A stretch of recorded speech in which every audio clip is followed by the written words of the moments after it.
Hey YouTube! We're nearly on. Once I find that, I can just click that. Yep, I've got the cursor on it. I can... Yay! I do feel I've missed something. I'm even a wee bit early, I think. So I was going to stand just by chance because I'm wearing this jumper. Look, the blue bit goes through.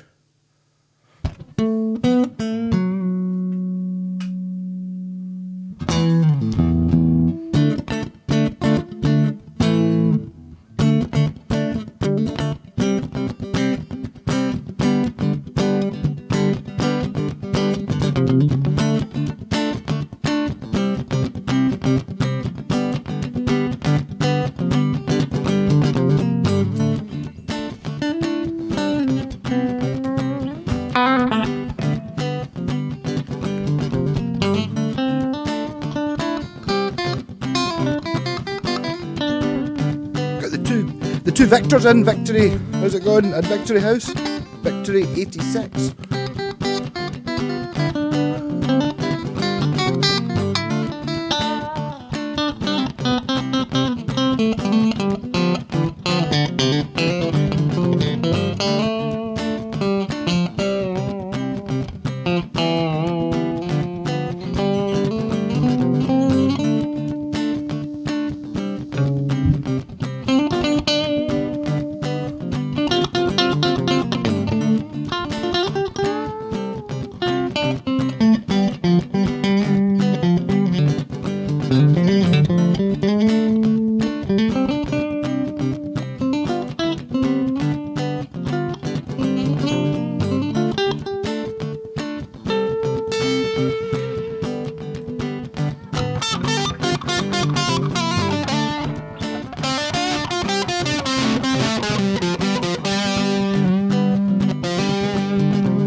What was that then?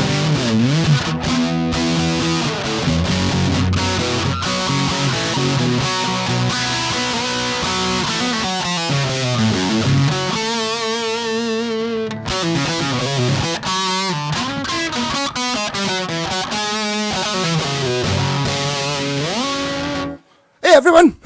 Sort of got a wee bit carried away there. I think I went on about a couple of minutes early. And it's still early, but here we go. Hey Kit Kats, Daniel! Oh, using Nana Kiss. I need to try and zoom in a bit more. I can barely read that. Maybe when I start the Bucky, it'll be a little bit less blurry. So that's how I get you all typing capitals. So how do I make it a wee bit bigger? If I move, we're going to lose that, aren't we? Oh, hold on, I'll do this. If I move the...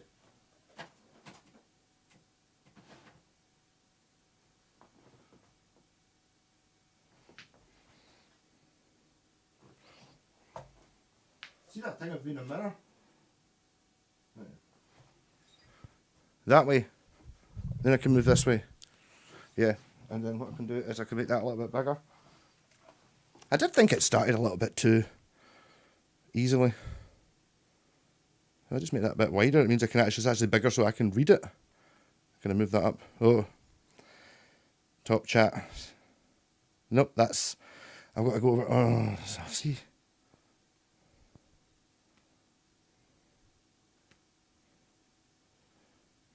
Yeah, now, if I just increase that there, Nana kissers was the word I couldn't get. Who would I think it? Hey, Thomas, how's it going?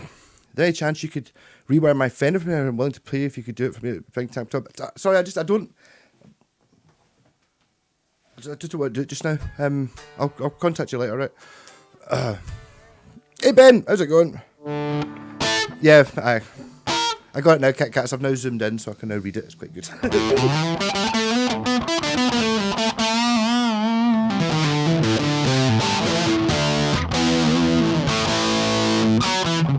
I'm trying to remember how to play Night Ranger. I was playing that on the red guitar last week, and it was super cheesy.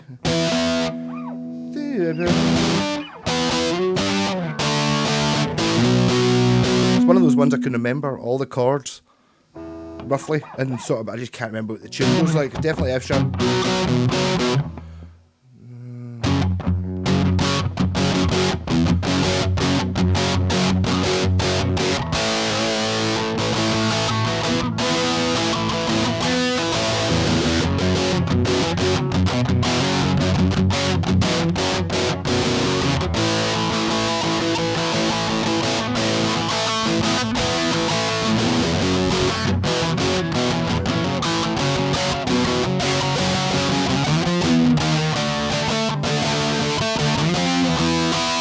Now playing Monkey Man.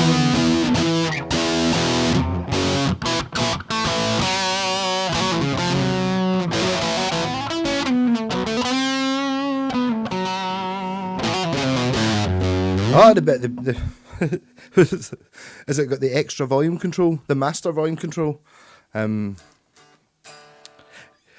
Gretches make sense when you try and play Gretchy things on them. I think I don't actually. Yes, so Bucky time.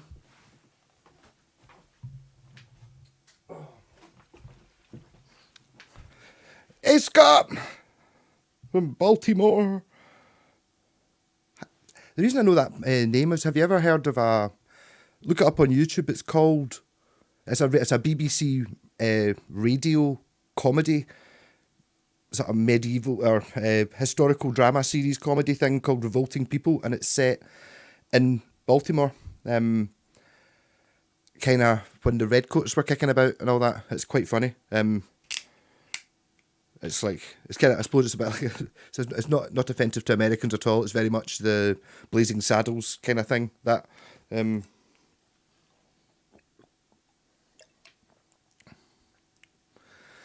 sometimes it's nice just to have a proper, yeah, no, it's just really funny. It's Andy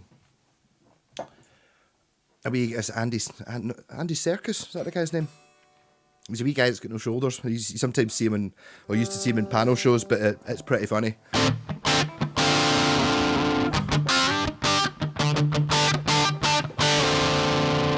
See, look, the stripe goes through my jumper. My super jumper look, it's black. Look, blue. Whoa.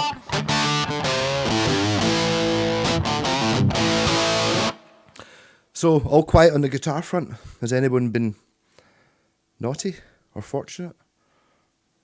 Hey, Yoakum!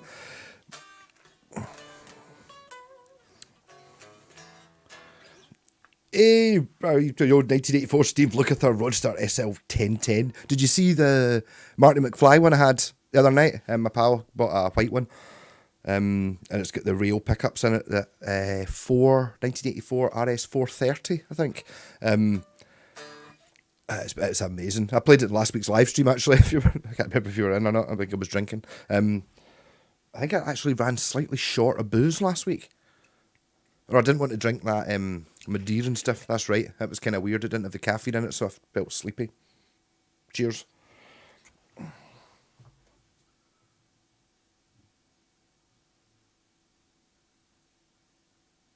Oh. That might be an omen, the number of this bottle. I better make... Yeah, so I've actually been spared from, been sparing you from any bike riding videos. I have done one and I was going to jam over it, but... Yeah, I said that intentionally before Mr. Whitesnake appears, because he's done things that are real, you know, obviously naughty.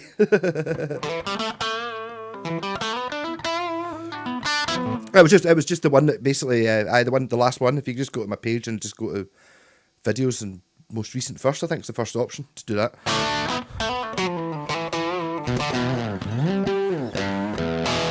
The headless flying V abomination, that's currently being painted with flowers on it. Actually, I think that was a good call, because it's very obvious you would have your headless flying V and it would be bright pink. Do you know what I mean? No, not to have flowers on it. So then when you turn up at, I don't know what it makes it inappropriate for everything, even if it is a Slayer tribute band. You know, it's like, whoa.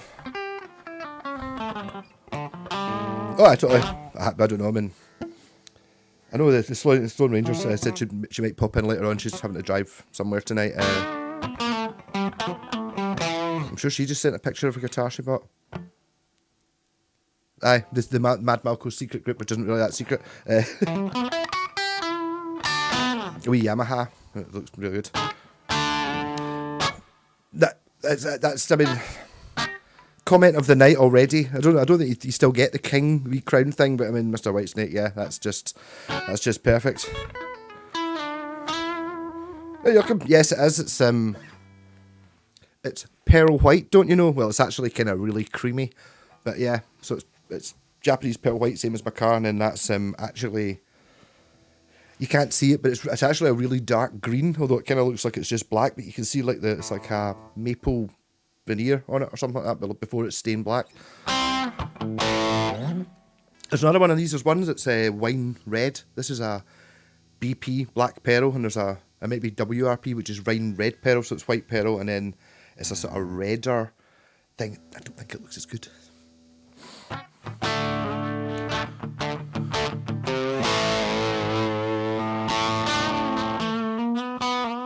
Yeah, so I was slagging this off for not having the right pickups in it, but I think maybe it does. I think it just depends on how you play it. I had it up, I put it on, it was up here, and it's like, so obviously this strap's been out for ages. Maybe I've just been playing it too high.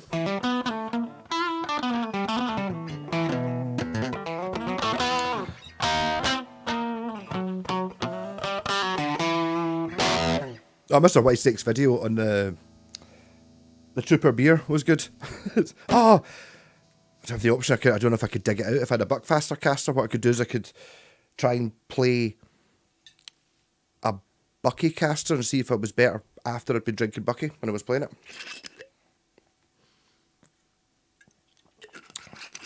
Yeah, totally. I like the way that after the Trooper jacket, one of the side effects was you just had like a cut-off sleeveless denim leather jacket with denim sleeves. Pretty cool. I think the Iron Maiden beer must be alright, because if people wouldn't buy it, it must be two things. It must be alright, and it must not be that much more expensive than normal beer, because it's been kicking about for, I'm going to say 10 years we've been able to get. Maybe it's just got bigger. But why not?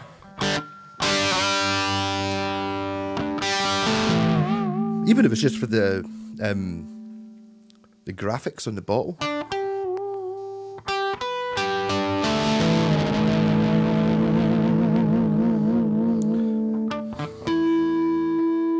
But I was really noticing, playing that, which I think I might have mentioned it,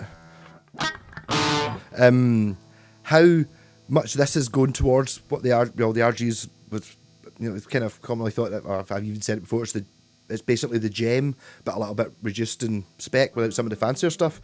This is totally going there. This is basically when Steve Vai asked Ibanez to make him their guitar, what he did was they made these a bit pointier. It's basically this guitar. It's so obvious now. I need to get, I'm in a pile next door. But really all they did was extend these. This might come in a wee bit deeper. A slightly different cut. Already got the 24 frets. Already got, mental.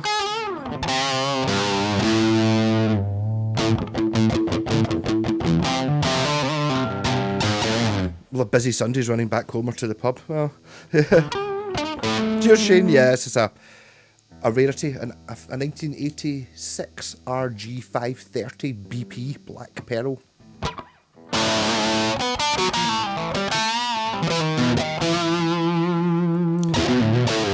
And I've been playing this for, must be at least 5 minutes in, and I haven't mentioned the fact that this is the guitar that Gary Moore used to play the solo in Out in the Fields. Out in the fields. I can't. Why can't I play it?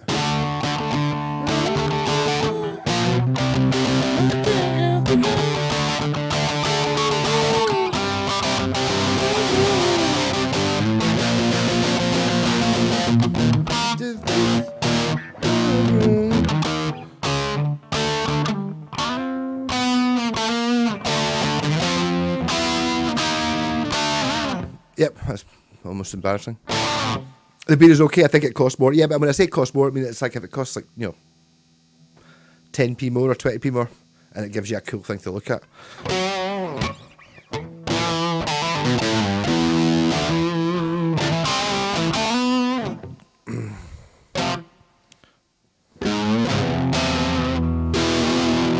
Yeah, that's what I think. I don't know. I mean, I've had a lot. I mean, for me, it's just the looker. This is the best looking guitar ever. There's so much I like about it, but it's never been quite right. The last thing I did was swap out the push-pull pots for ones that they actually pop up like a pen. You can't. It's too black. Well, if I put it over the blue bit, my jumper, no, you can't see it. But they pop up. The original ones, they are push, but you push them and you can't tell by looking at it whether it's down or up. I can see that one's down and that one's up. Actually, I could probably maybe make them a bit better angled.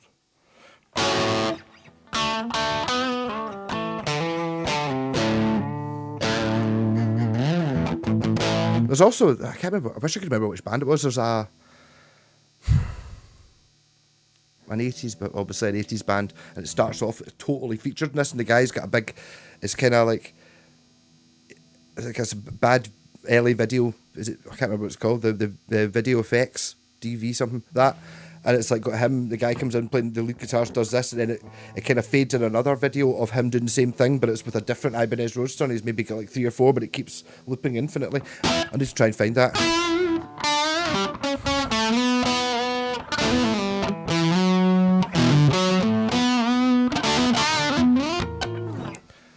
Oh. Okay, that's in bad. I'm not really sure what that is. They did Walk Like an Egyptian, didn't they?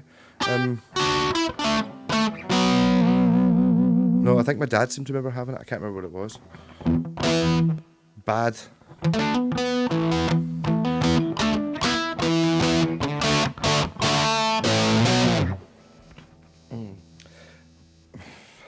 I don't know, Mr. White, do you have the Floyd working properly? Because with this one, it's like, I did pick it up. I'll have to put extra strings on it. Singles lightweight. Okay. We're getting into things that I don't know what they are, and I really don't. I'm glad that I don't yet know what they are through necessity, so I'm quite happy just to kind of just know that these are things I don't want to have or know about. Mind you, maybe I could avoid them. Oh.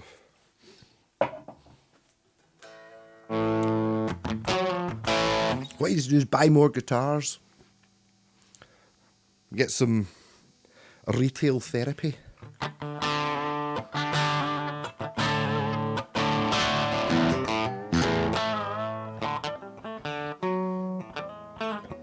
See how long it took me to work out that Huey Lewis song the other day. Wow. It's pure mad when you're kind of, obviously I wasn't forced to play it at all, but it's just that actually, I'm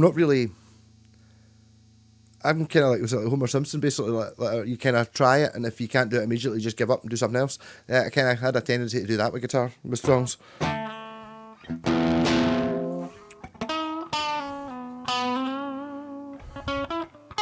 Hey Alex, how's it going? Your bike has remained unridden this week, although I have had a Temu delivery for it, so it now... Oh no, I went and got the Bucky earlier on. It's in the... Oh no, that was on my phone. So it's in the... On the YouTube comment... What's it called? Post page community tab thing. I bought the Bucky in the drinks holder that I bought in Home Bargains. I couldn't drive the bike with the bottle, but it wasn't secure enough to do that, so I had it in my pocket, and then when I parked the bike up, I put the Bucky in it. Hey, Victory House! Testicles.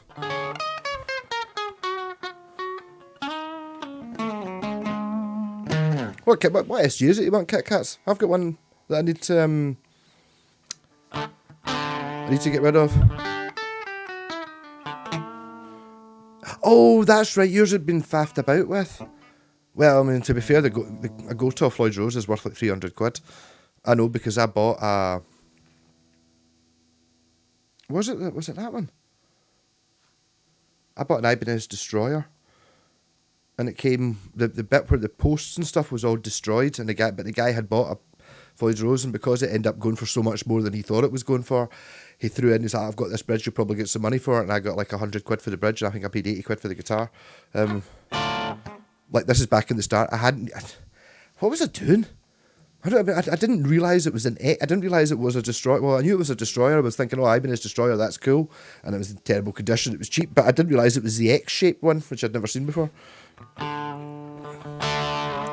What do you want for it? Take it an enemy? Oh. It's not a Gibson. No, I've got a really good wee... I think I had it up for sale, and then I just pulled it because no one was buying it. I think I had it up for 125 quid. A wee... you know, I can't remember if it was a Jim Deacon or an Encore. Or a Westfield. I think it's a Westfield. But it's pretty good. It's like... it's fine, you know, the set neck, and it's basically just basically the Epiphone one. With, I think I might have changed the pickups. But a nice VSG.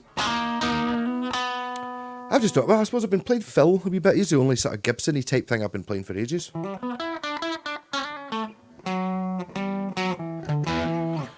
I've just got these ones that I put the Elixir strings on to try and keep going. I need to have a serious look at the crack, and I've burst it by putting the wrong pickup in it. The telly pickup doesn't work. I need to rethink things, and I can't make it not a Telecaster bridge now because I paid 47 quid for that bridge. Of these pickups, it's well, I don't know, they're funny. They're kind of, I just feel they've got a place. They're a little bit like, see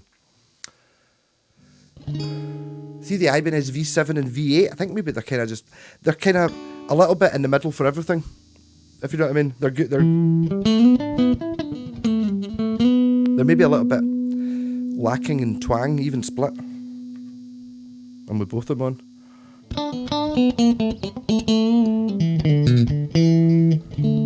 I just feel, in fact, I've never really done very much with it, but this guitar just looks to me like it should have tons of chorus on. You know, because it's clean, it's kind of, so it's almost like, I know, it's like, if you imagine it's like a solid state sound for my guitar, you know what I mean, as opposed to being, it's got a little bit of, sterility and accurateness or something to it. When I was sick, I could put other pickups in it and even just keep these separate. Do I have any? The thing is, I kind of want it to sound different and I want it to be good, but I mean, these guitars weren't really particularly expensive when they were new. Clean and choruses, I know, it's terrible, isn't it?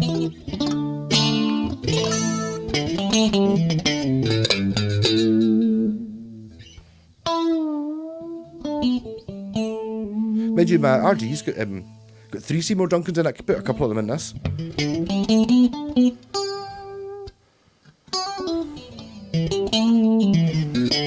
There we go.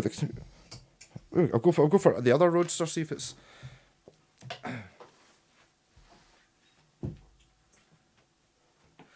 Is it one of those ones where I've only really played that one this afternoon? When I picked it up, it sounded good, but I'm going to pick up this one and plug it in, and it's going to be better. I'm not even going to bother tuning it. Well, that's a glassy sound. I've not hit the one that I think is going to have a more glassy sound yet. This one should be cleaner. Oh, I wasn't going to tune it.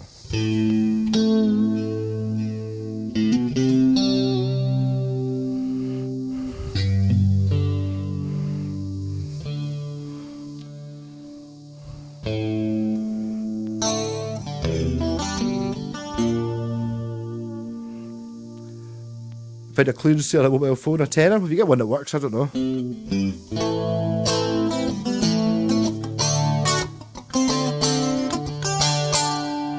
This one doesn't seem to be suit the chorus quite as much.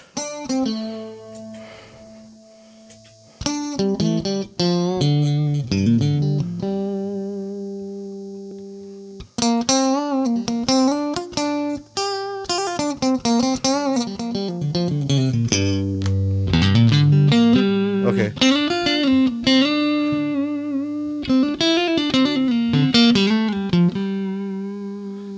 Cover band, never. How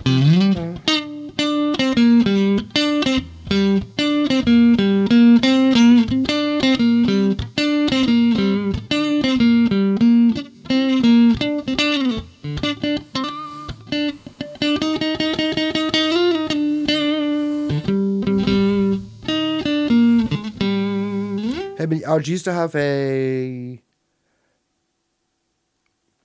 3. So I've got this is an RG, not an RS. So is that one I was just playing. That 1986 was when Roadsters became RG Roadster guitar. So 1987 was the one where the Steve Vai one came out. So and I've got a RG 470 from 2003, and I've got a. It's not an RG, it's a PGM. The Paul Gilbert version is very similar to the R70. You know, one with the white painted on F holes. So it's actually a PGM, not an RG, but it's an RG. I do like an RG. I kind of like these ones. These ones are just very much those easy guitars, or AZ, whatever they're called. This kind of, is it not just this, really? It's a little bit more woody looking, but I don't know why they didn't just call it Roadster.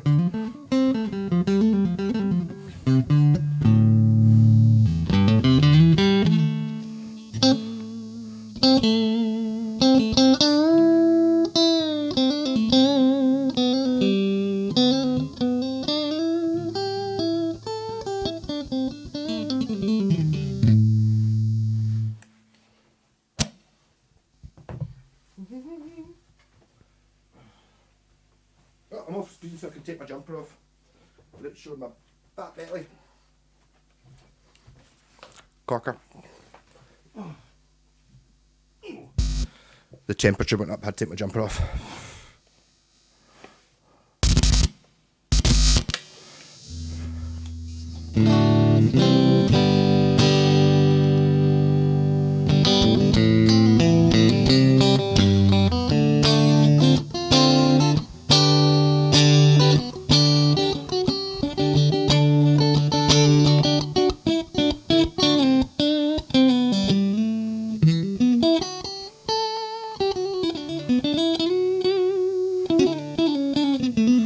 Hey Kenneth, you don't be mocking my 80s guitar. No, but I mean, it's stunning looking.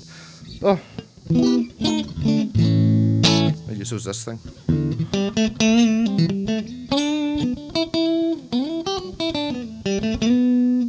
Actually, I'm thinking, see my fancy super poser Airdrie made grey leather jacket and that guitar. Yeah.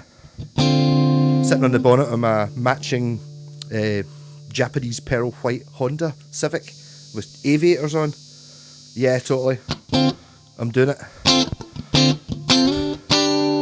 Fuck, I should just go for the ponytail, go for the man bun, perhaps.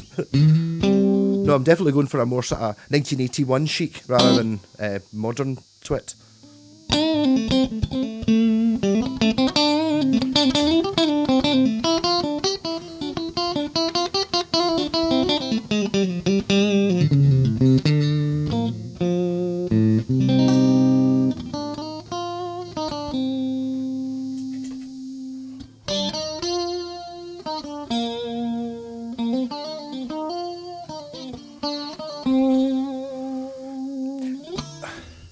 See that? I mean, honestly, the thing I know about is his head does look a bit like a seagull. Is that why they're called Flock of Seagulls, or is that why he made? Which was first, the name or the haircut? And I don't remember which song it was he did. Although I was listening to I watched a wee video on Fiction Factory and their feels like heaven.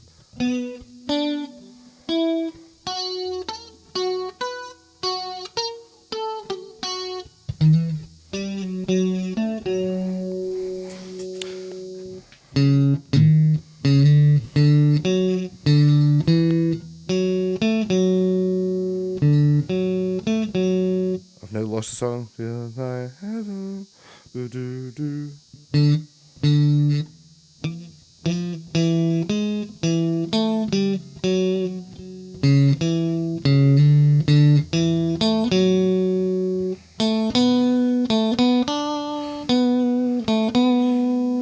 Immediately playing Whiskey in the Jar.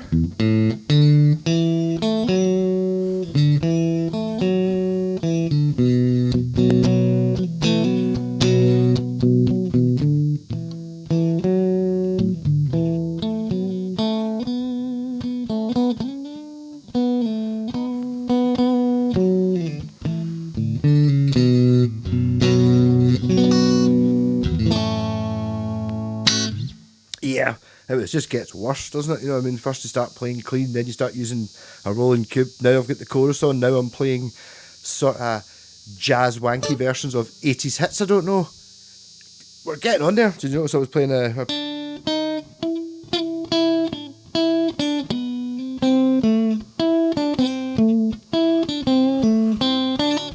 know, that one found an alternative to a D-tuner called a tona vice. Doesn't need any extra space if you have a low profile whammy bar. Oh, right, the thing that clips onto the back. The problem with the D-tuner is as soon as you knock the tuning of that string down, your whole bridge raises, so all your other strings will be out of tune, unless you've got it decked, and you know to deck it for.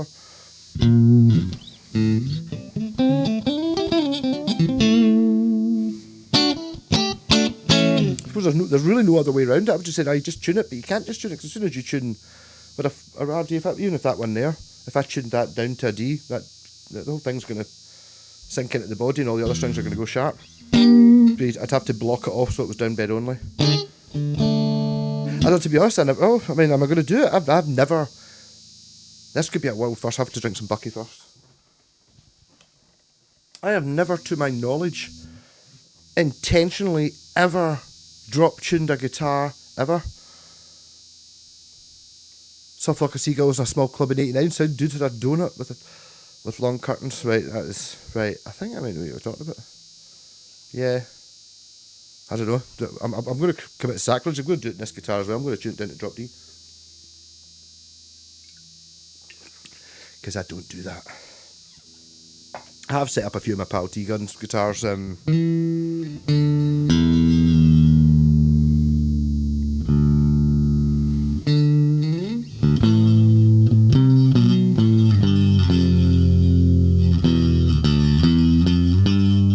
This is spec too much like a Formula 1 car. It's buzzing. Maybe I'll put distortion on.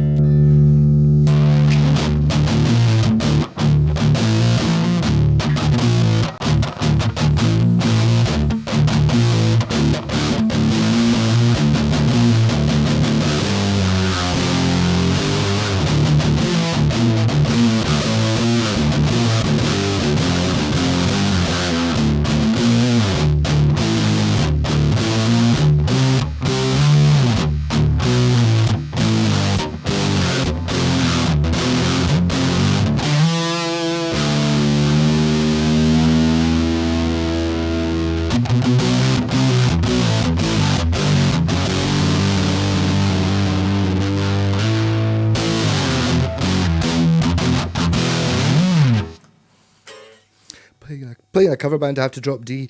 I'll do drop G with the A string too for a suitable producing. Oof, it sounds a bit mental. I was trying to get round this with playing. I tried it in the studio. I took it. I've got a 5-string bass, so I had it tuned like a 5-string bass. For in the Sabbath band, we did C sharp tuning, C sharp standard for after Master of Reality album. So I just ignored the 5th string and played for all the standard tune songs, and then for the drop C ones I just put a capo on the 2nd fret, which gave me an open C sharp, which basically is open C sharp standard tuning. So I tried that, but I got awful confusing, because although if you're starting, the dots aren't in the right place.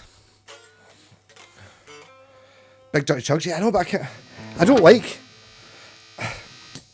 I always end up just playing the same 3 riffs. When you give me a chord I can do it by finger, it doesn't work.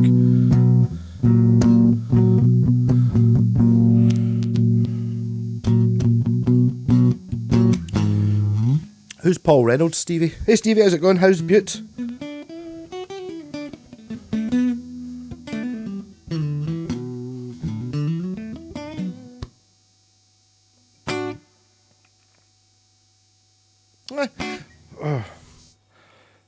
Oh, Paul Reynolds was a bit, was he? I don't know. The thing is, my excuse about this is I didn't like 80s music at all at the time. I didn't really like it. My first tape I ever bought was Michael Jackson Bad. Then it was Kylie Minogue's album from my Walkman. That was it. And I didn't think I bought any current music. I didn't like any of the 80s stuff. I went 60s. So I kind of missed it. I just saw the stupid haircut. The thing is, see, when I was looking at records, buying all these records, see, I must have gone past so many ones that were worth hundreds of pounds, you know, like obscure, or maybe I don't know how obscure Flock of Seagulls are and stuff like that, but I've seen their records and I'm not buying that, you know what I mean, for £1 and stuff, but just going, nah, we don't like that haircut, it's obviously going to be 80s. I used to be so adverse to chorus, and that's me playing it now. My 16-year-old or 17-year-old self would be just going, what you doing, playing the chorus? No. Even though I didn't know it was called chorus, I just knew it was that horrible, shiny 80s sound that I didn't like. So, oh, it's an acoustic. That doesn't sound like an acoustic. They were shite, but he's a good guitar player. I don't know, is the song, do they have more than one song? But to be honest, I kind of sort of recognise the Fiction Factory one, maybe a wee bit, but I don't know. I just wasn't there. Obscure 40 years later, well, totally. I mean, I suppose it's good to be remembered, and it's not really been remembered for something bad. Do you know what I mean? It's not like you were remembered for like a horrendous thing that you did or anything that Kit Kats was talking about. At least if you're not in that, it's like, oh, you're the guy with the stupid haircut. And it's like, well, yes. You know what I mean? Millions of people, if I'd put that haircut on.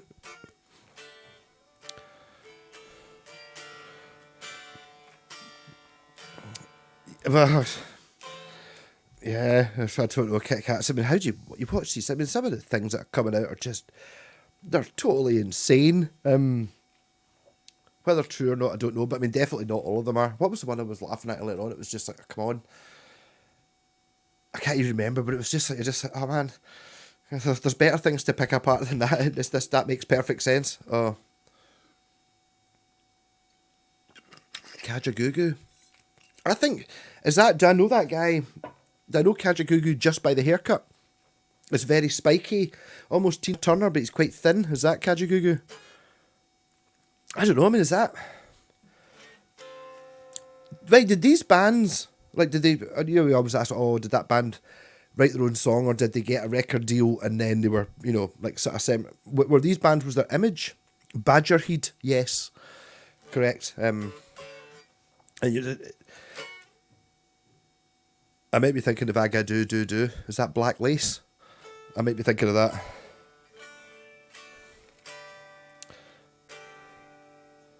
You were booked to do it at the launch for Bad in a Bristol nightclub. It had extra lights and sound, but there was loads of promo merch everywhere. But the promo hadn't promoted at all. It was empty. Oh.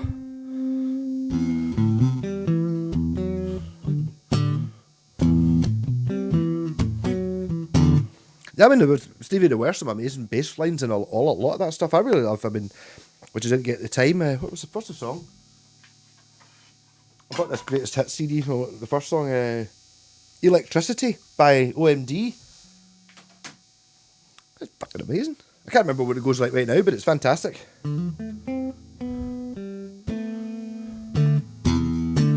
Oh, I went to a gig. The reason I didn't put a video out last night, I kind of almost went to go and see them again tonight. No, last night, 2 nights ago. Atomic Rooster. I've been listening to them quite a lot recently. My pal Ivor lent me a couple of CDs, and I had a couple. It appears to be amazing. Which, you know, obviously I can't remember how to play any of them. But, no, I went to see them at the Bungalow in Paisley, which I've played with in the Sabbath band after the end, I don't know, 2 years ago. Maybe 3 years ago, maybe, whatever it was. And Ivor had mentioned this. I think it was about a year. I think it maybe got delayed, or basically I'd completely forgotten about it.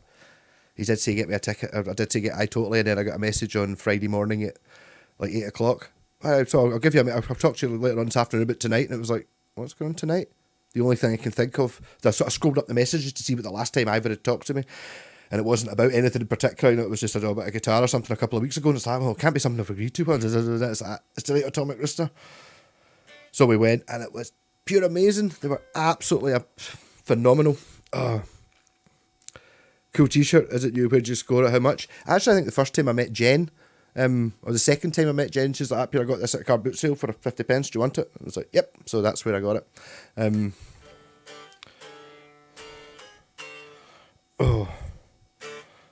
Nick has been Stephen Wilson's bass player over. Hairstyles were a make or break scenario for music life back in the 80s. Well, yeah, totally. Chris Farlow, Atomic Rooster, yeah. So, Atomic Rooster currently have... See, Chris Farlow, the guitarist who's in the video you see with Chris Farlow in it. He's him. His name's Bolt. Steve Bolt. I'm sitting there going, Rocket, Bolt, Missile, something like that. He was in I think he was only in the band for 18 months or something like that. But he did play on an album. He did a tour, did an album and then did a tour, so fair enough. Not any holidays in that 18 months. And then they had, the drummer was Liverpool's most hotly contested session drummer. He was fucking brilliant. He's obviously no wonder why everyone loves him. He was so good and pure loving. If you've ever seen Kenny Aronoff, it's like, yes, you get Kenny Aronoff. He's in fucking hundreds of things. Plays with John Fogerty. When I first saw him, or just noticed him.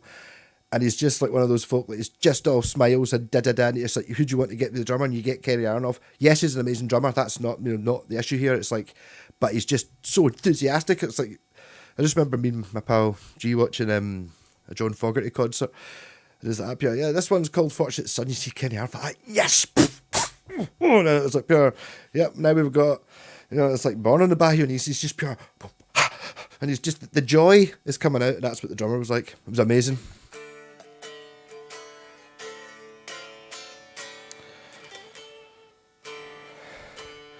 I don't know, CMT, Milky, but I don't speak that language. Is this Brazil again? You South America?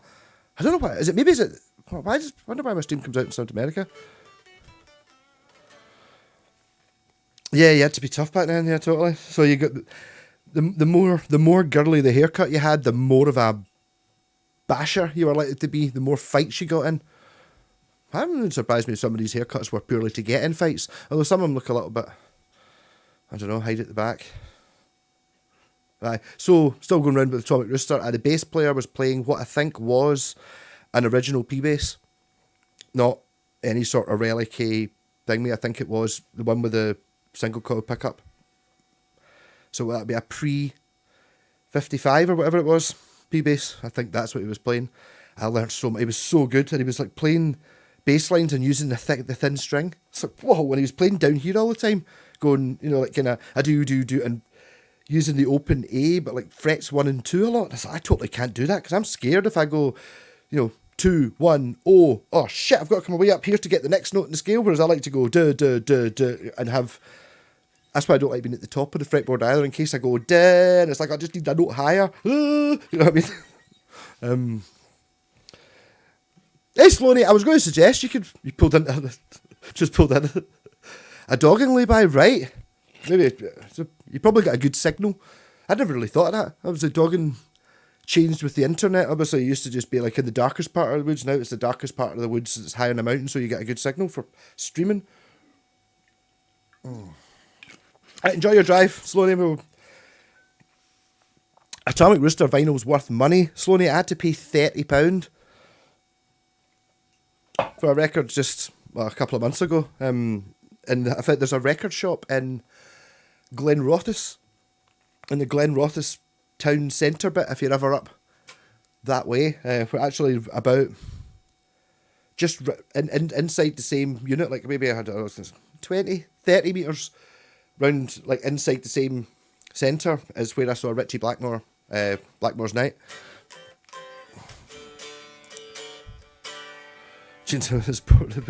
Hey, I'm Wales, how's it going? Yeah, but honestly, so Atomic Rooster Bible, most amazing. And then it came, so you had this bass player, it was pure amazing old guy, and then the keyboard player in the middle and the singer was brilliant. It was dead wee, but he had like just the usual sort of Nord, digital keyboards, but he kind of brought in a sort of like a table with turned legs, so it kind of looked a bit like an organ. It just looked cool. He had mad sunglasses and a beard down to here and hair down to here, and he was singing like Arthur Brown or Jesus Christ Superstar. It was amazing.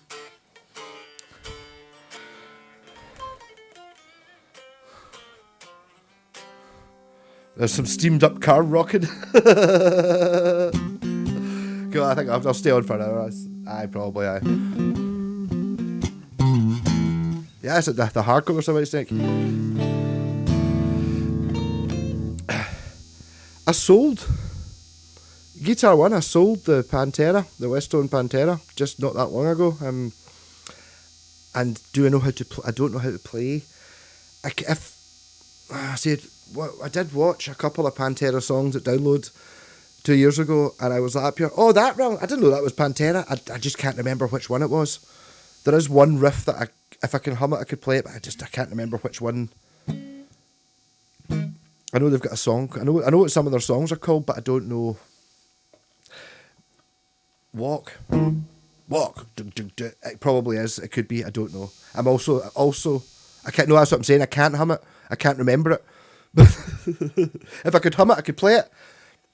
It's just one of those ones that I just remember. There's a song that I did. I kind of knew that I just assumed was around Metallica or something, and it was a Pantera one. So there's one I kind of know, and there's a few that I know the names of, but I don't know what the songs are. We went to a gig in Dundalk last night. Ended up in a massive fight. Was it with the band or just? I'm not just sitting in my head trying to work out where Dundalk is now. I totally know, but enjoy it. Slayer South of Heaven. See, I don't know any Slayer. I've seen Slayer. I saw Slayer in '98, and I don't know, about 20 years later as well. I wish I did. Dun dun da dun dun dun. Well, obviously, got rat pedal DiMarzio for this. Dun, dun, dun, dun, dun. That's Nirvana. It's not that one. Dun dun dun.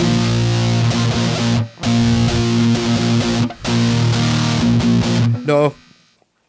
This reminds me, I remember a pal had the Bon Jovi guitar book. This was about 20 years ago, but I was able to read chords out of a book, and it was a Bon Jovi book. And I was up here, what about this song? I'll play a song. And he was like, Bad Medicine. Never heard it ever. So I played Bad Medicine. I had the words and I had all the chords. Never heard the song. Back in the... See, now we would have recorded it on a phone. Never recorded it, but basically I just played the song, and it was like...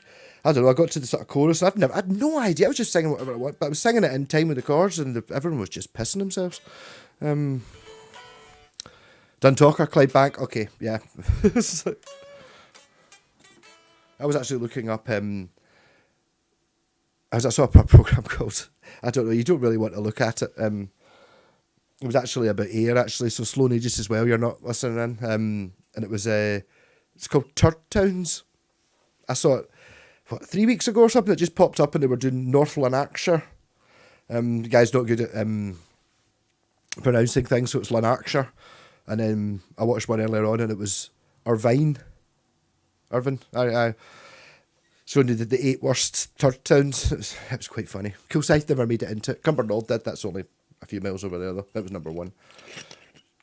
Oh, Indians Fat. Yeah, totally. No, it was like the first one I watched was like, oh yeah, it's just a pure amazing harmonica player. It was like, I think it was maybe an original piece. I think there was a few songs on a wee TV broadcast or podcast thing, and then it stuck up. I watched something else and it came back there. It was doing Thunderstruck, and it was like kind of okay, what's it gonna do here? And the guy's going da da da da da like that. Okay, and then she's going that's like, well, okay, fair enough, that's quite good. And then obviously once it kicked in, she started doing the drums and the lead guitar on the harmonica. Ridiculous. No, completely stupid. I would love to be able to do that. I was talking about copying the other day. It was one of those things that if it was my idea to try and play Thunderstruck on a harmonica, you would just spend your life learning that. There's no point in letting it do it if someone else has done it first. It's got to be first. But Bad Medicine. Oh, I know it now. My love is like bad medicine. Oh, no, I do actually quite like some Bon Jovi songs. Not like a lot of them. And I did go and see them live and had a thoroughly good time.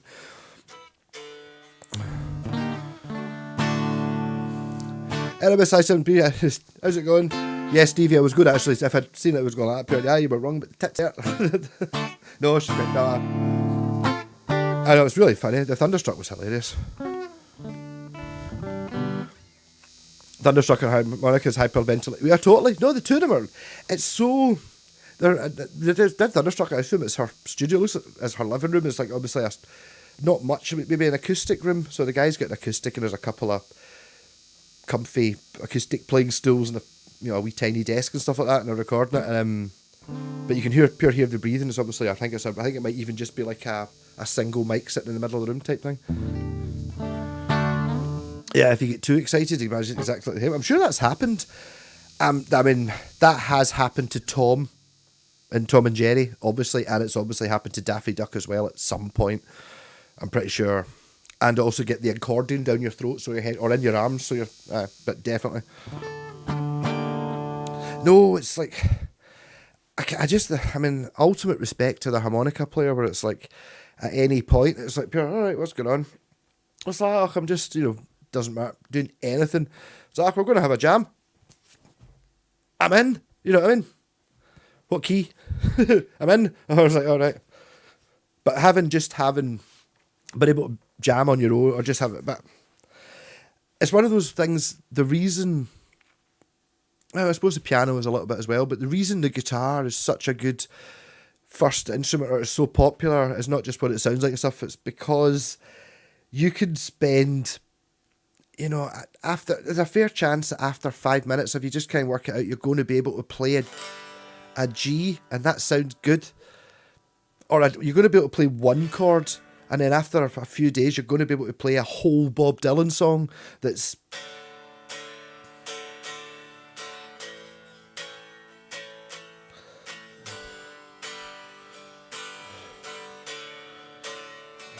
You know what I mean? You're going to be able to do that with such ease and brilliance. In the harmonica, you can't even get one fucking note out of it. The same with if I remember my pal leaving a trumpet over and I spent about an hour trying to get one note. I thought, there's only 3 buttons, this is going to be easy.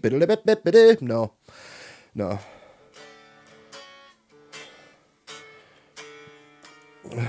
Harmonica players, they both suck and blow, and Bill and Ted would say very good.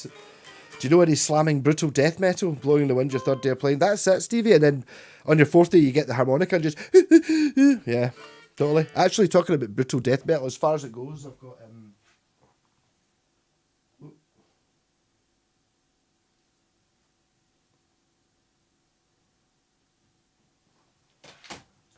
I don't know if that's particularly brutal death metal, but it's quite heavy for me. Probably the most brutal death metal I've got is probably a part of a baby metal song, but don't do it after 45 seconds. At 45 seconds, that's when the chorus comes in. It sounds like ABBA, but the bit just before the chorus comes in is pure, pure death. No, and something like Bob Dylan's amazing for playing. I remember I used to teach guitar before. I was I don't know, it would be 20 years ago or something. Like Guns N' Roses were still quite popular, and it was like pure, oh, you want to play Guns N' Roses? And it was like great because they were so good for learning the guitar too. It was annoying that you had to they were tuned to E flat dicks apart from that, but it was like so many of the songs had a very distinct rhythm guitar part, that kind of, or was it, but then you would have a bit of really easy lead to play over it. It'd be brilliant for learning to. And then it was like, or if they said the reason I would refuse to teach that, and Nirvana and Zeppelin, just all the usual stuff, and Hendrix and all that, a little bits and bobs. I refused to teach Oasis, not just because I hate them and I don't want people to play Oasis or like it. It was that all the chords were so complicated. You had basically, if you want to play an Oasis song, you just have to learn 8 new chords out the Beatles book, which is basically, it's just an E minor with a melody note, 7th, and then it's like E minor with a melody note 9th because it's the one from Eleanor Rigby, that kind of thing. But then every chord, no, fucking sorry. Nobody even mentioned Oasis. I went there fully on my own. It's disgusting. Tried to play a trombone at work once. I got a note about it when I said the thing, it didn't change. See, that I mean, that must have been absolutely crushing at Wales. Imagine what it must have been like for me if I'm so pleased it wasn't a trombone. No, because I never actually managed to. So you see, I was trying to play that trumpet and I could not get a noise, a actual note. I could get fart sounds and that, but I couldn't get an actual what you would call a nice sounding note. You know, like on a guitar to get a nice note, you just have to pluck a string. Same as a piano, you just go dung, and it's like, oh, that's the first note, and dun dun dun. The division bell, yes, it is. And you've never even played the piano. When you pressed that, it went dung. All you need to do is the dung dung dung dung dung dung dung, and that's after 3 minutes. You can play what's on the Pink Floyd album, you know, on a trumpet. It's like 6 months later, you can play one fucking note. None of the good bits or anything songs you like. But I would be absolutely gutted if I'd spent all that time, managed to get a note on the trombone and gone, and it didn't go boop. Disgusting. Cradle of Filth is symphonic death metal. Are they not black metal?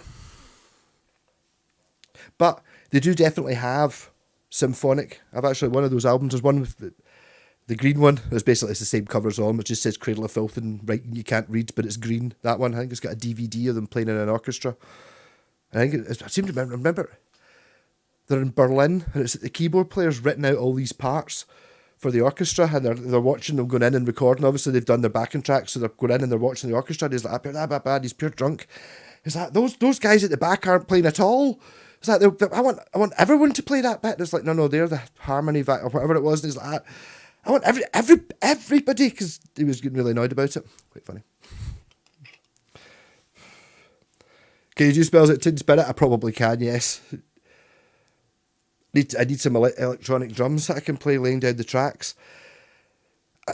See the wee Yamaha thing I had, well, by the time I post it to you anyway, it's a wee Yamaha, kind of looks a wee bit like a spaceship coffee table, a DD55, and it's got foot pedals, and basically you can play that. I used to do it when I was doing recording. I would use the click track on this wee Yamaha drum machine in the headphones while I was recording the rhythm guitar track, which would be the first thing going down, and then I would put on the bass, and then I would listen to the guitar and the bass and play along live with the electric drum kit. And the thing is, you could even do a couple of takes. You know, just do the kick drum on the one take or whatever. No, I didn't. I just did it badly. All my drum beats were the same, but they're good. And then I got an electric kit and it was a wee bit better. The thing that's good is, like, see if you actually kind of learn how to play on a shit electric kit. See, when you actually get a shot of a drum kit, I remember going into the studio and the drummer couldn't make it. It's like, well, it was a reunion of someone's birthday. I was like, well, I can play the electric drum. So it's like, see how much fucking easier it was. It's like when you're hitting a snare drum, or you have to go bang and then lift it up and hit it again, bang, bang, bang. Whereas in a real drum, you go bang and your hand automatically bounces up. So you only have to hit down the way. You don't have to. And it sounds about 1,000,000 times better and about 5,000% louder. Oh. Tom and Jerry, I'm sure it's more. Yeah, I'm sure they must have worked their way through the whole thing. Yeah, Chopsticks is one, no, but Chopsticks it's got the two counterpoint thing. So if you don't know it's called Chopsticks and you don't know it's supposedly easy, man, I can't play it.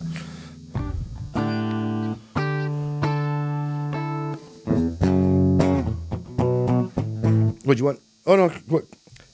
Chorusy wanky clean? Nirvana smells like it's been better. Oh yeah.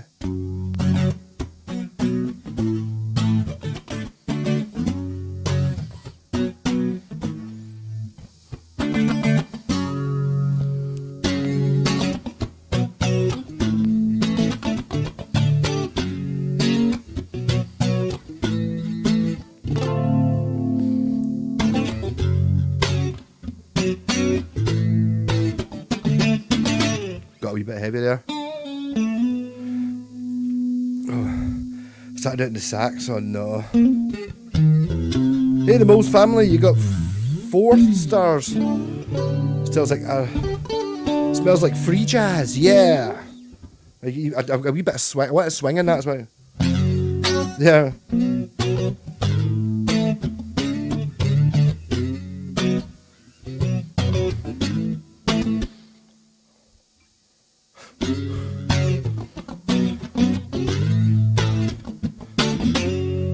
rush it.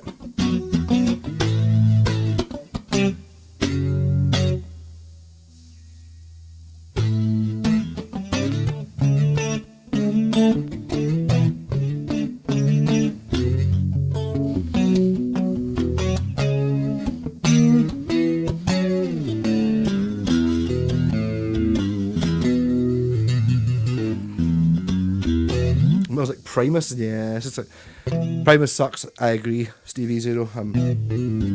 I bought a CD of theirs. It was called oh god, I can't remember, but it looked like a Kraft cheese singles CD, and it was called 10 singles. That was probably called 10 singles or something like that, and it was like Primus Kraft cheese slices. Fuck you, sound like Oasis. That's the most offensive thing I've ever heard in my life. It smelled like Jazz Oasis. But the distortion's easy and everyone's done it before. Just like,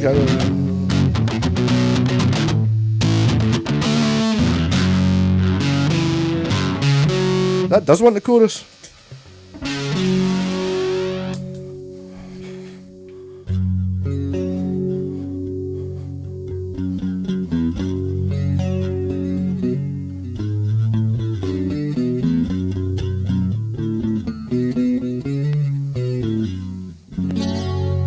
I'm assuming, well, tears for back, mate. I'm assuming Zaremo Patton is just having a good laugh because he knows how much that would hurt. Do you know what I mean?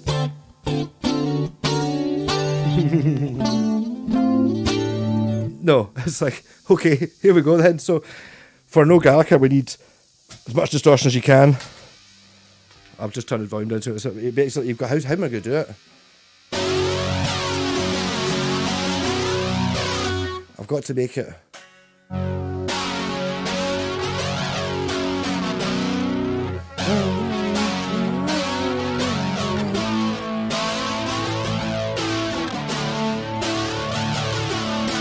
No, it's got to change more.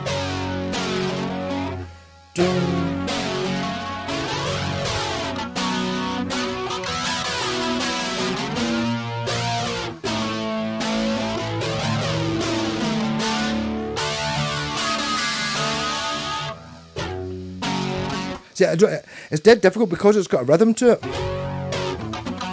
which I can do in very different styles, to just apply it to.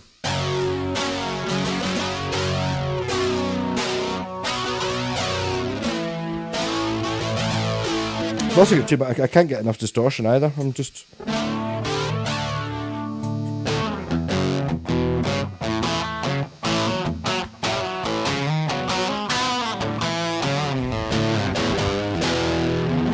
Hey Jeff, was in Classic Grand the other week, saw a poster for your band you're playing in all day or something. You guys are kicking. Yes, I don't.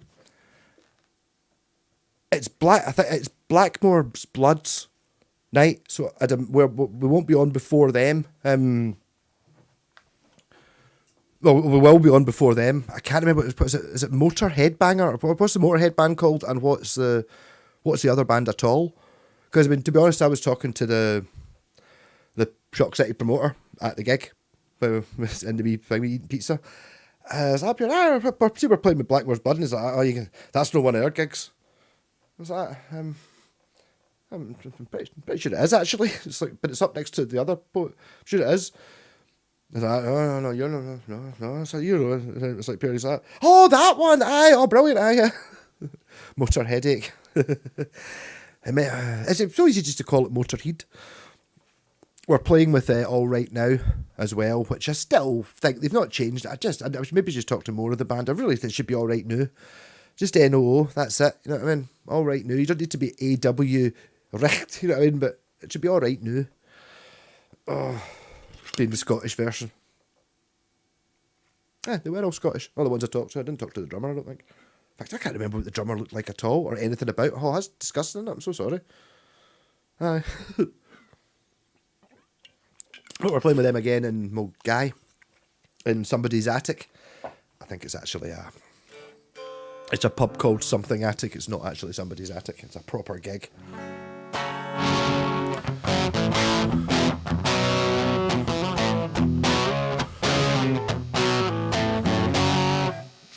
Spandau Ballet still playing, famous here in Sweden, the 80 gold. That smells like Speed Spirit farts. I think never got that big here. All right, they just never bothered going. They've just did Nirvana just never make it there. So aye, for some reason I think it's G gold, but I don't know. Oh, it's a band called Shite Snake. I know. It's like I know someone who's going to play synth or keyboard in that band, Amp Wales. Go for a bit of a, a multicultural, No, Shite Snake sounds brilliant. No, the best one, the only one that stuck out, we're talking to a guy at the gig about best cover bands, and they've had the best one, and it was like there's an Amy Winehouse band called Amy Housewine. I mean, yeah, that's just, on a couple of levels, that's fucking perfect. Well done. You know what I mean? David Coverfield, good thinking, Amp Wales. I like it. Yeah, Mr. White said you have to do it. You may have to be a Zoom call, but that could also be quite funny.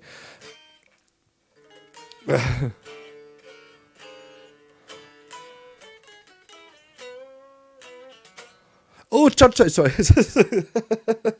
Oh, Sloney. That's like a classic. Diving down the road. Kilwinning. I think I'm trying to think where Kilwinning. Oh, Kilwinning's away. You're coming down. Aye, you're going down their side. I know where Kilwinning is. Yeah. No, guy was trying to come. It's in Mulgai or Bearsden, Mulgai. Oh, I'll get you a ticket. Churchill, he got a lawyer filming my house. Right. I think he had a silver car. I was watching it earlier on. It was like there was just one. I don't know. The thing is, the first one I saw was the North Lanarkshire one. And the guy is a dick, and he is quite offensive, but that's the thing. Do you know what I mean? He's offensive to everybody. It's like, it's total. By the time you get halfway through, you're like, aye, fine. What he says is funny, and he's going, it's never that nasty. You know what I mean? Okay, my house wasn't in it. Kilsyth never made it into the North Lanarkshire. No.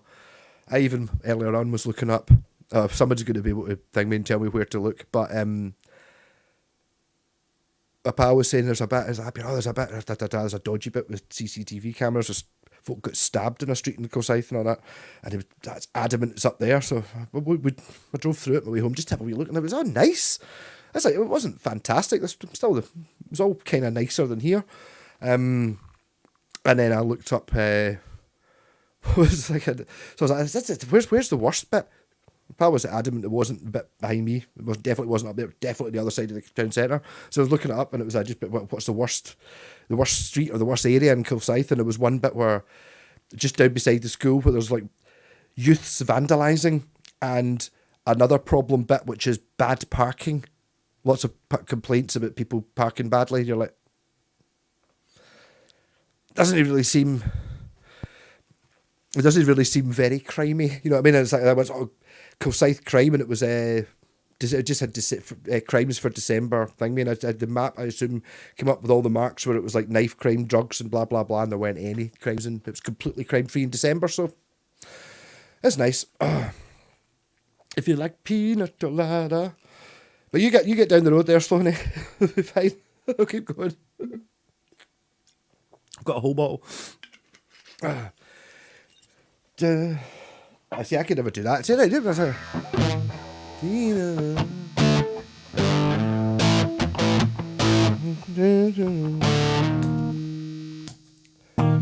Why am I playing Never Goes to Spain by Elvis? I don't know. Kilsyth, I thought, is Stirlingshire. No, Stirling must. There's kind of like a bit that comes up. So it's East Dunbartonshire, literally. I think Queenieburn's still in Stirlingshire. That's it. Bad way of keeping it rolling. I think just piss. Amp Wales. Just piss. Piss. No, Stirlingshire's not far away that direction at all. It's only 9 miles to Stirling, something like that. It used to be. It possibly did, I don't know. When you say used to be, do you mean like in living memory kind of thing? I don't know. I did have a great time looking up the maps of Kilsyth and seeing there were so many castles and shit, like on the the 1780 map. Fucking ruined castles, Kilsyth Castle and all that shit. Everything like and the Antonine Wall looks to be pretty much fucking intact. Looking at that thing, you know what I mean? And obviously we've just knocked it down, stolen the stones to make houses, but it's like,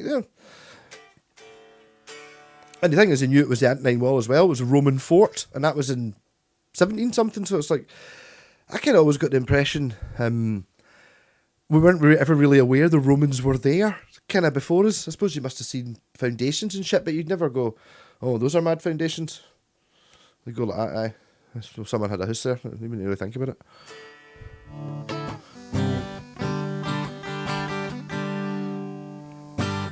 Kiss means pee in Swedish.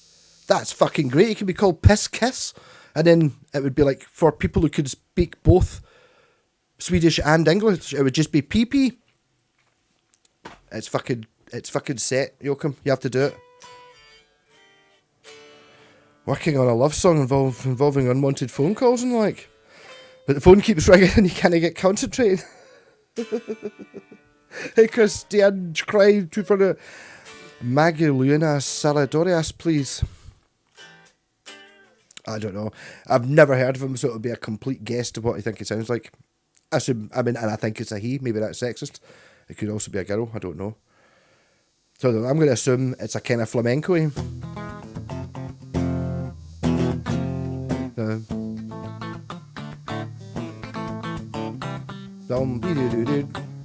Nah, no.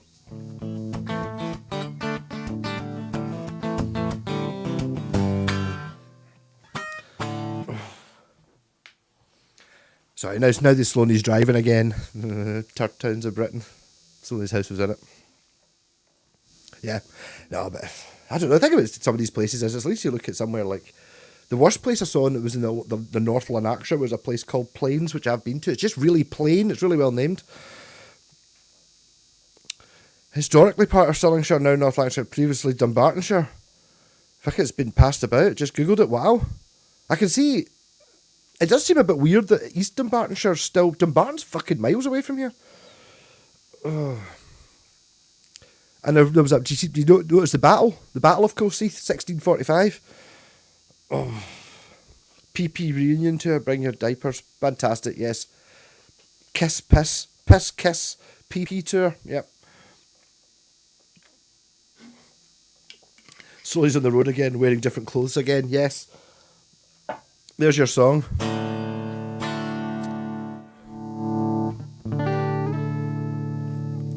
I mean, it does make sense that we would be part of. Stirling would be in Stirling. Kilsyth would be in Stirlingshire, since it's just over there, whereas Dumbarton's fucking twice as far away, I would have thought. Aye, I would say twice as far away, roughly.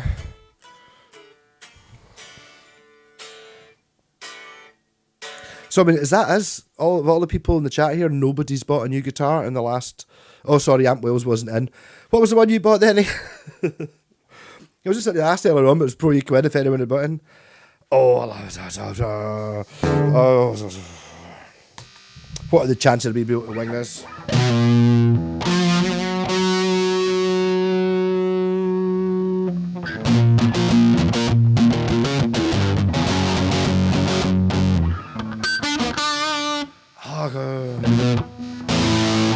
I absolutely love Solar Fire by Manfred Mann's Earth Band. I just can't. It's like dun dun dun.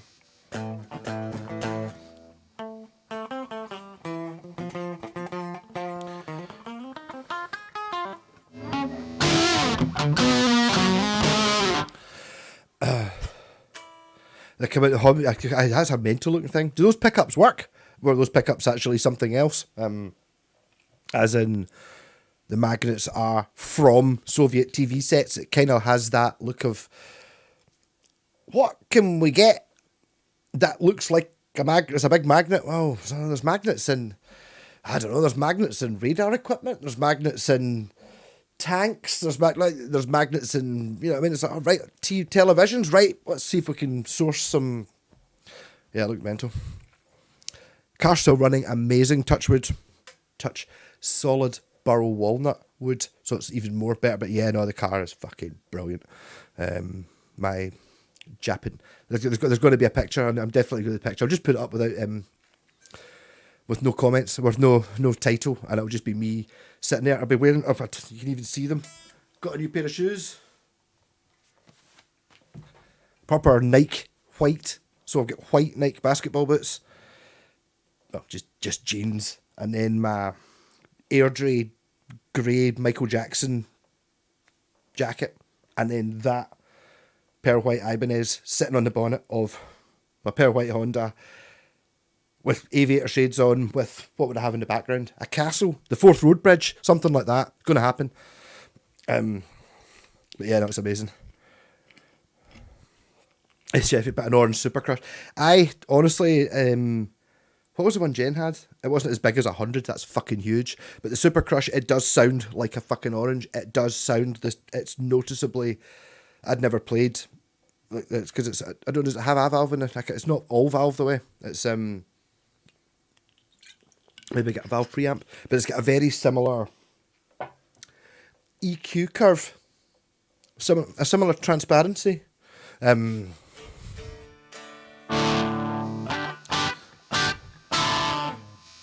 Yeah, 100-watt headwind. The problem is, I mean, more is better. So you can have a pure amazing amp, but the thing is, and if you turn up louder, it just gets better and better, up to the point where when the amp maybe starts not being able to cope with it a little bit, then it's like, oh. But you can do, if you've got a 100-watt amp, you're never going to get to the point where the amp can't. That amp sounding its best is going to be. You're not going to be able to have your eyes open when it's on, so it's the sound pressure waves, amazing. Well, a couple of 4x12s, obviously. But I mean, I remember Jen had a shot of the Crush 30, because I've got the TH30, the valve version, and okay, the valve version is about 10 times the volume, but honestly, it sounded it was like noticeably, yeah, it's that amp. Do you know what I mean? It's like one of those ones where if you put that amp and maybe had, I don't know, headphones on, or you were in a room that was not the room you were used to, it was a bit echoey, or the amp was a bit further away, it would just be that amp. Do you know what I mean? Amazing. Complete look with a castle. I think castle should be. Metro Bridge would be a good idea. 5-piece neck. See what happens. Honda Jazz is cool. That was what I was after, the Honda Jazz. But I mean, the Honda Jazz wouldn't have the same effect when I'm wearing my white basketball boots, denims, Airdrie, Michael Jackson type, but not pedo Michael Jackson. Sorry, I'll probably just get done for that. But bad Michael Jackson jacket, aviators on the bonnet of my Honda. It has to be the Honda Civic. But the Jazz is more fun, and that was the car I was going for. Until a wonderful man who had, I thanked him too many times online. I was like, you stop mentioning me on, so that's why I've not mentioned you. I still fucking love you, Hugh. Thanks so much. It was the most amazing car ever. I never said actually where you came from. It was just a bit. Lovely guy, but it's fucking fantastic. I've been noticing. I've been doing a lot of miles in it though. I mean, it's a high mileage one, but amazing. Oh. I did. What was it? It did something surprising. I'm still getting surprised with something I did. I can't remember what it was the other day, and it was like, yeah, that's fucking cool. Didn't know it had that. Did that.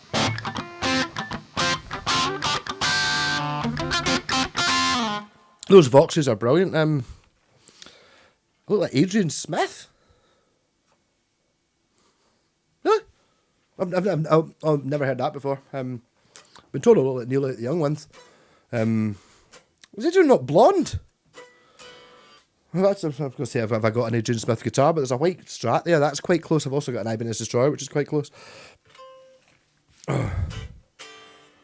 No, that Mr. White saying that amp will be amazing. Are you making up how are you plugging in to do your videos? Are you just using the headphone socket on the amp? Or are you making it up and shit like that? Or have you got like a proper line out? I don't know. I mean, I was amazed when it worked out you could just fucking plug it straight into the computer, not bother fannying about with mics that don't work. Yeah, I'm trying to think. I'm trying to think about something agents, man.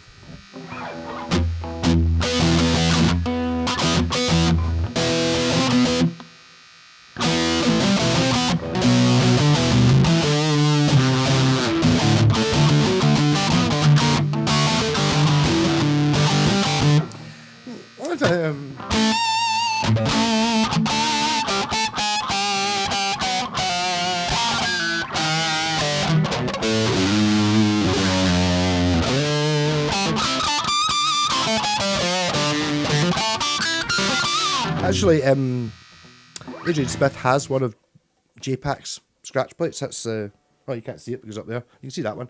The mad arty guitar today. Pulled over in Troon. Got the wee Yamaha this week. I'm not getting on with the locking nut at all.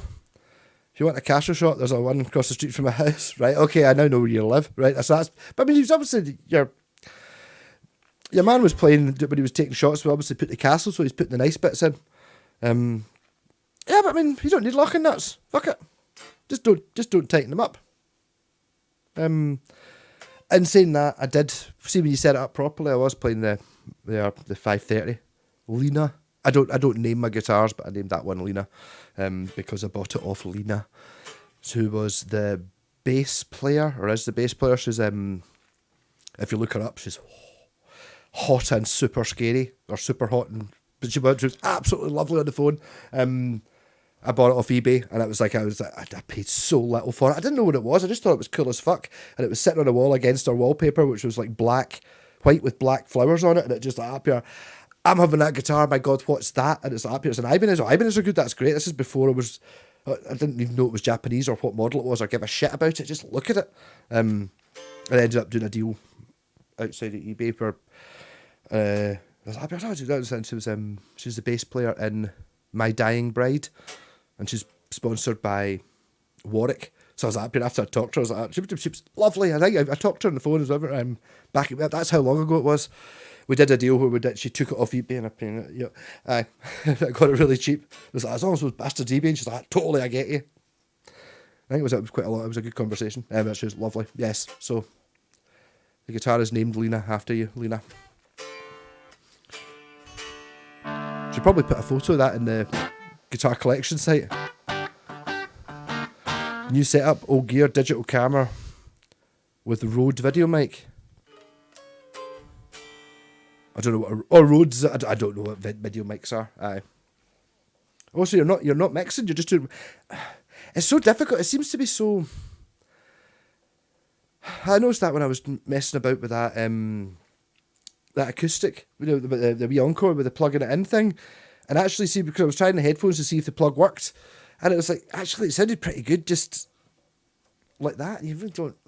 I always got away with it before. It's only when you start trying to push it further, and then I was trying to mic things up and all that, and it just became, to be honest, I think the biggest difference that makes with these things is standing in the right place with regards to the mic and having a good room for it, like a sensible thing. Don't be in the kitchen or in the bathroom with tiled walls, have shite, to absorb sound, and just make it, and the sound of your guitar, if you're getting a good sound in the room, and the amp's kind of like the way I used to do it, if the amp's kind of there and it sounds good and the mic's there, it's kind of going to sound all right. You know what I mean? It's just, it gets much harder when you start faffing about with stuff. I have problems with the mics, and you get the mics out of phase, and then, the thing I've noticed so much about that cube, the cube seems to be even more, like, because it's like a lean back monitor type thing, so it's not camp. It's like, it sits at a 45-degree angle. Yeah, so I'll do it this way. It's like I was playing earlier on, going like that, here. This guitar isn't quite getting it doesn't seem quite as bright, and then it was like, pure, oh, that's made a difference. It's basically, the amp is pointing, I'm really struggling with it. The amp is pointing directly at those guitars, so it's kind of, Jesus, this having a 4x3 letterbox thing with a thing on it's really difficult. Yeah, it makes a huge difference where the amp is and where you're pointing it at. I realised that I was setting I reset the rat pedal, because I thought the rat normally sounds better than that, but I remember a couple of weeks ago when I was doing a video, I realised that what you do is, the rat sounded terrible in the recording but sounded great in here. So what I need to do is put the headphones on and then set the pedal up so it sounds good on the recording, and then I'll just use the thing as a monitor. But it's like, when I'm just playing, most of the time I'm obviously not recording, I'm just playing. But you don't have a view screen then, Mr. Whitestick? I mean, I'm doing it. I don't, does anyone else do it the way I do it? I've just basically got like a webcam sitting on top of my TV, that's it. And then this mic. And then now obviously the 2 cubes going into a wee desk, going into a USB interface, and then using this fucking ancient program for, it's meant for, see when you see folks streaming video games, so they've got like Super Mario and this big bit, and then they've got the chat. This is so confusing. The chat here, and then they've got like another box with a bit down here with like a wee box with them in it. Kind of arsed about doing that with different cameras. Good fun. Oh, that Bucky's nice. It's a number 13, by the way. That's the Black Sabbath album I don't like. Is it the only one?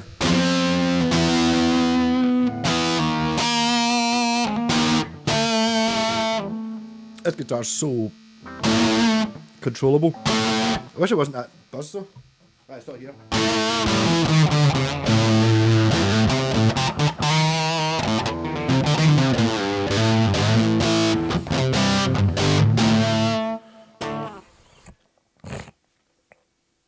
I have a tiny screen. Okay, I get it. Yes, I used to, and it's like obviously the tiny frames at the camera. I did a bit of videos for it. I used to have like the camera and the laptop there, so I had to look at the camera. I had to see if it was in frame on the laptop, which is okay. I'll just do it left-handed. They had the laptop sitting there somewhere, and then I had the camera sitting where that is, and I would like see if it was in frame and do that. So I had to kind of look at the camera, and whereas this way, because it's just on top of my TV, you know, and I'm using the TV as a monitor, I'm reading the same chat that's going down the left-hand side on the left, which is probably, I don't know, should I be doing that? Is it better just to have it? So you can, I don't know.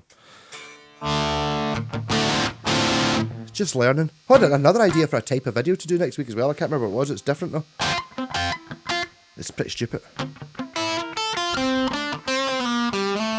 Okay, I was going to do a video on how to change the strings on a Ibanez Pro Rocker bridge, but I kind of had a wee look. So thought, well, I cheated. All right, I don't normally cheat. Normally it's like you see me try and do something and fail instantly because I was wrong.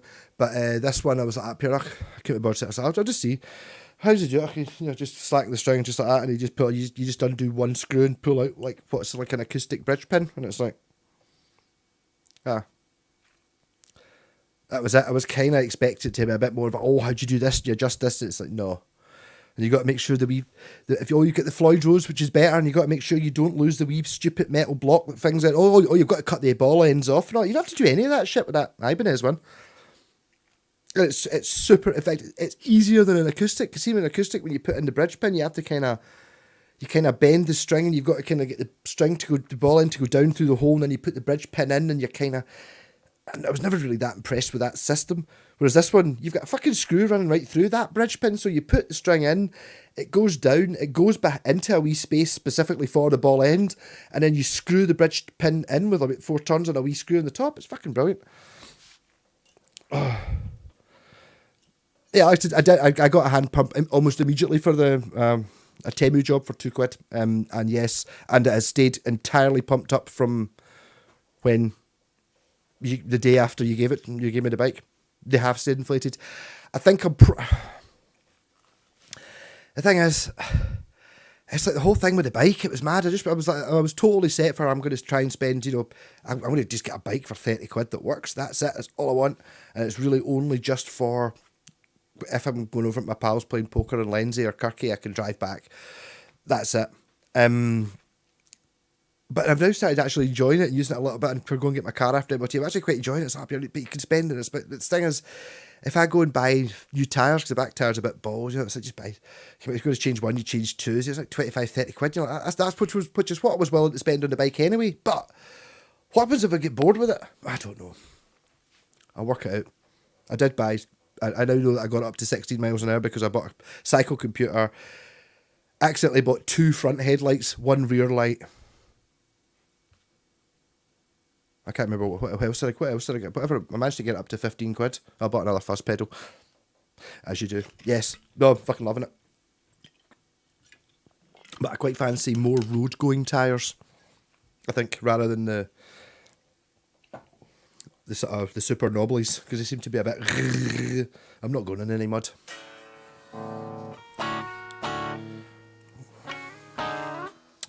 Your favourite Ibanez trim? Oh, Floyd Rose Type 10, my favourite. my favourite trem is still the one. You know, I'm assuming you're alluding to the same one, the hard rocker. It's not perfect. Well, the only thing I don't know if you can replace the saddles, which I think you probably can with like normal, with some other type of saddle. If you lose one, that would be my main gripe on that bridge. Because there's not really anything else to it. As long as you've got the actual bridge plate and the thing it hooks into, that's kind of the whole bridge. That's it. There's not... And then if you can use normal Strat saddles or some equivalent, or maybe upgrade them, then that's the whole fucking bridge. Power rocker. Is it the power rocker that I've got in that? Yeah. That's just great. There is still something about a hardtail, and I'll go even further and say there's something about a wrap over hardtail. It's just different. I've had several guitars that have had this layout, you know, different types, but they've all had something in common, and there's a snappiness or a string tension thing, and there's probably lots of tone words you could use to describe it that is different. It is different. Like, if you blindfolded me and didn't let me put my hand back there to play a guitar, I think I would know that it was a hardtail rather than a Tune-o-matic or a Bigsby or going through the body or anything like that. Something to do with there's less pull in the strings because there's nowhere for them to stretch. I don't know, but there's definitely something about that. There's also something about pickups. The guitars only have one pickup in them. It's just, I haven't studied it enough to know, but there is a difference. Want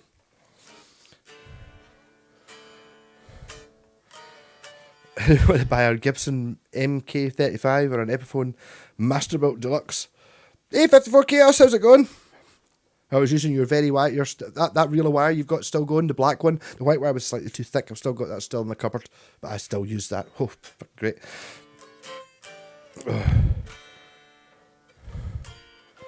I don't know, like a Gibson MK35 or Epperson Deluxe Roundhole with a Hammond Rhythm Chief. It could almost be Rhythm Chef, would almost be better than Rhythm Chief, although both are good. Oh. So we're currently sitting here with these people online, and the only person that's bought something new is Mr. Ant Wales, and we know that he's bought something new because he's got it bad just now. I had to go the other way. Oh, I used to say. I mean, the thing is, obviously now I've moved. I'm definitely gonna. Maybe I should do a wee bit of Since I've got that made, and if I get that up there, can you see my white? Oh, you can't see my white shoes. Because I quite Iron Maiden. It was maybe be this like. I should maybe be playing the Flying V. Yeah. 1975, beautiful. Wow.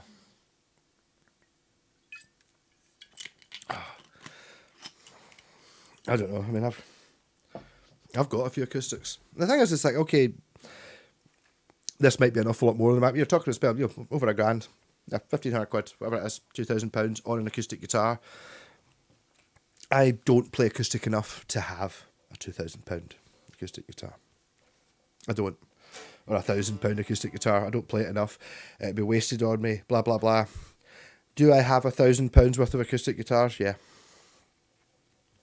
So, 1,500. There you go. So 1,500. Do I have £1,500 worth of acoustic guitars?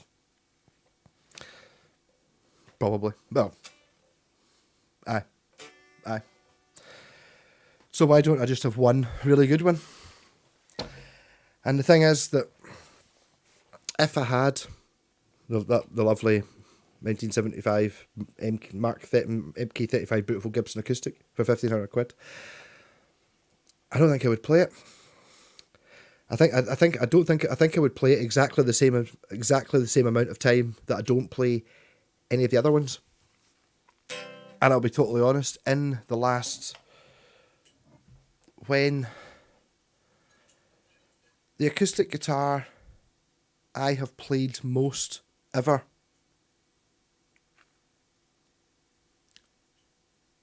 would be my first acoustic guitar, my Yamaha FG, whatever it was. Fair enough. You know, I've had it for 25 years and it was my only guitar for one bit. So yeah, that's the one I've played most. Although I don't know, it's like, see when you're learning to play the guitar, I don't think you're really hitting it the pure 8-hour shifts on a Sunday when you're, you know, your day off and it's like pure bang and it's just 8, which I do. I've done in the last 10 years before that. So the second most played acoustic I've got is that wee Tirada I got at car boot sale for a tenner. I've played that and I've only had that for what, a year and a half, something like that, maybe 2 years maximum. And it's wee, it costs a tenner, the tuners don't match, I fixed it myself, but it's just got something that I love. I should just sell. I've got a couple of really expensive, or not really expensive, but for me, really expensive Washburns. I've got that original Yamaha, which I suppose I could never sell because it's my first guitar. I've also got a 12-string, which is the same as my original Yamaha. I'm never going to fucking play a 12-string guitar. Swap it in your Gibson, let's pull for a D18. Your Greco is better than a Gibson. You're not selling it here, Stevie. Yeah, but I mean, Stevie, it's like you're sitting there thinking, is one of those things that makes the Greco better the fact that it's punching above its weight? Do you know what I mean? I think that's why I love that wee Tirada so much, because it costs a tenner. I mean, it is Japanese, don't get me wrong, it's more beat up than you would expect, but you're sitting there with your Greco and you're going, I don't know what the Greco's worth. Say, you know, Greco's worth £1,000 or £500. You're like, this is, you know, the young upstart. It's kind of enjoy it better. That's why I'm not really. I've never really played any guitars that have been, you know, a couple of £1,000 or more that I've thought are really worth that. I've really wanted. I've really thought, you know, I mean, obviously at some point if I'd played a guitar that was a couple of grand that was a step above anything I was used to, it would be, you know, I would have sold. I wouldn't have. I could sell guitars and buy one. I could have any guitar I want. When I say any guitar I want, it's like pure no. I can't have a 1958 Les Paul that costs 100 grand. Okay, but you know what I mean. Anything within reasonableness, even getting to a little bit into the ridiculousness. You know what I mean. I could probably get like a 60s SG type thing, but it's how much you enjoy it, and that's the thing about that wee Tirada, which cost a tenner. I played that at the beach. I took it out the boat. I took it to download. Would I take one of the £500? What would I fuck? Would I take the Gibson? Would I fuck? Would I take the Tirada? Damn right. So where's the best you're going to play the guitar? Is it in your house? Is it at a gig? Is it at a waterfall? It's at a fucking waterfall.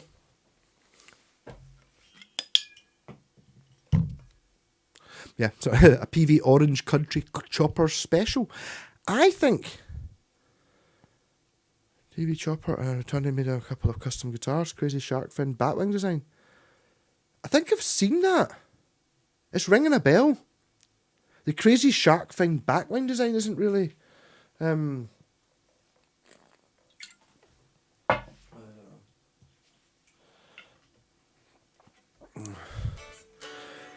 better projection from the Greco. It's a D28 copy and it's nearly as good as my D28. Well,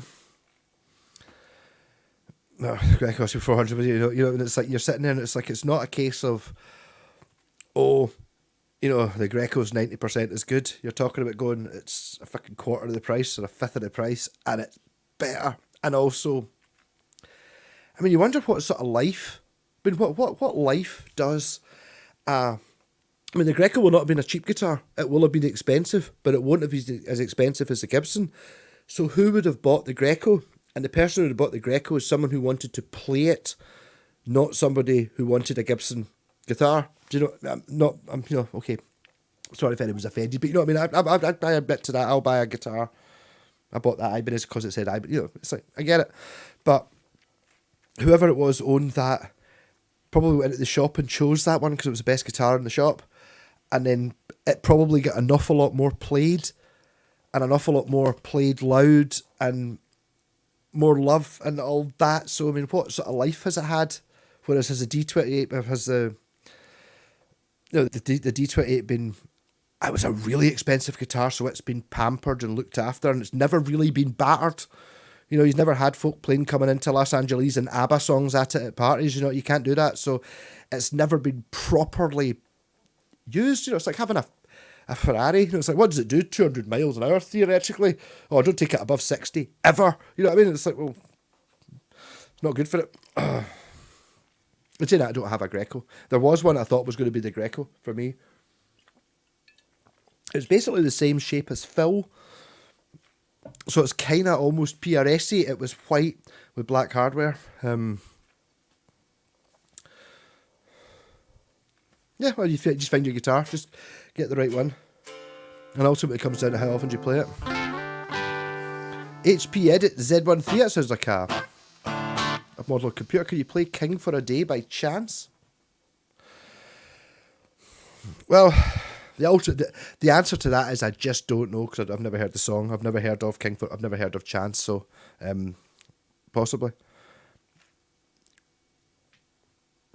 Satisfied with the Fender acoustic. The feeling is legendary. It says so in the headstock, right? I mean, I think you're maybe a little bit like myself, Mr. Whitesnake, where you basically believe what it says on the headstock. In this case, you go, I saw this in the window and went, I bet you that guitar's a corker. And indeed it is. Also, you know what's coming. You know what's coming.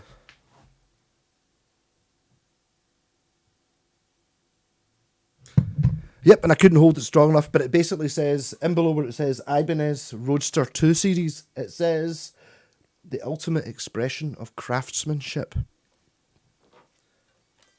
Fuck you, Gibson. Fuck you, Fender. The ultimate expression of craftsmanship, and also that whole left-hand thing. Yeah.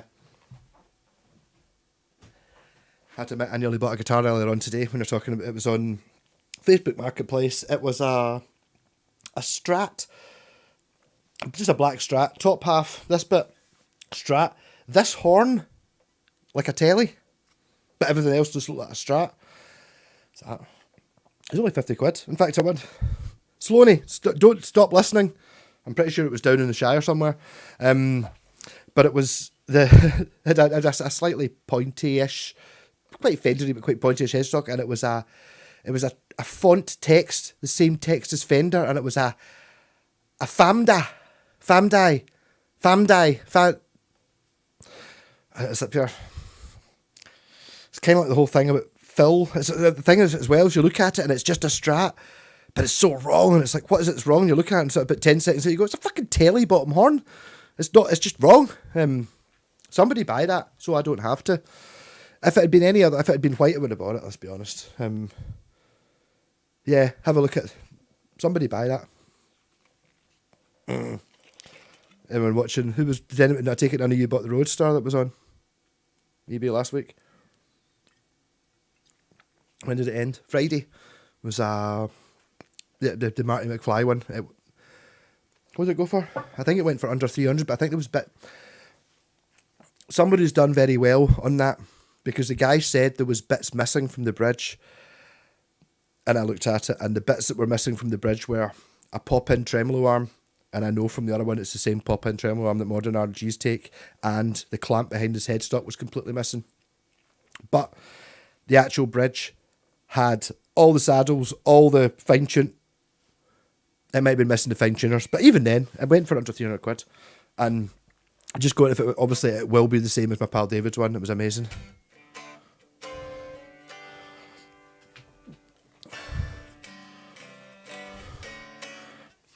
What a shot of all my electric guitars except for my telly. Telly and a wee. I'm thinking that I know, I don't know, maybe you've got an amp you want to keep, but I'm thinking if you're going to have one guitar, you want a wee telly, and you want the Fender Champ 800, whatever it is, and like one of those Temu fuzz pedals. I've just realised I'm actually starting to get quite drunk. I'm not at half the bottle yet, but I may have to lay off a little bit. Oh, so I'll maybe 15 minutes off the booze then, so slowly can join in.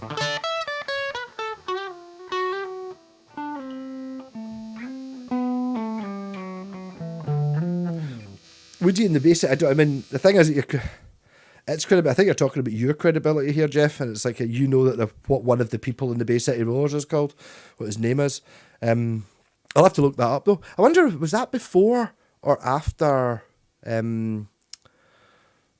God, why I can't remember, I forgot his name. Is Billy Rankin. Because he had a Washburn DT5 HB35 that was tartan. Was that before or after the Bay City Rollers had a tartan guitar? Although I do remember they didn't call it tartan, they called it plaid. There was a wee shredder guy who I don't really know who he was in some of the magazines around about 1987, 1988, and he had a tartan Yamaha.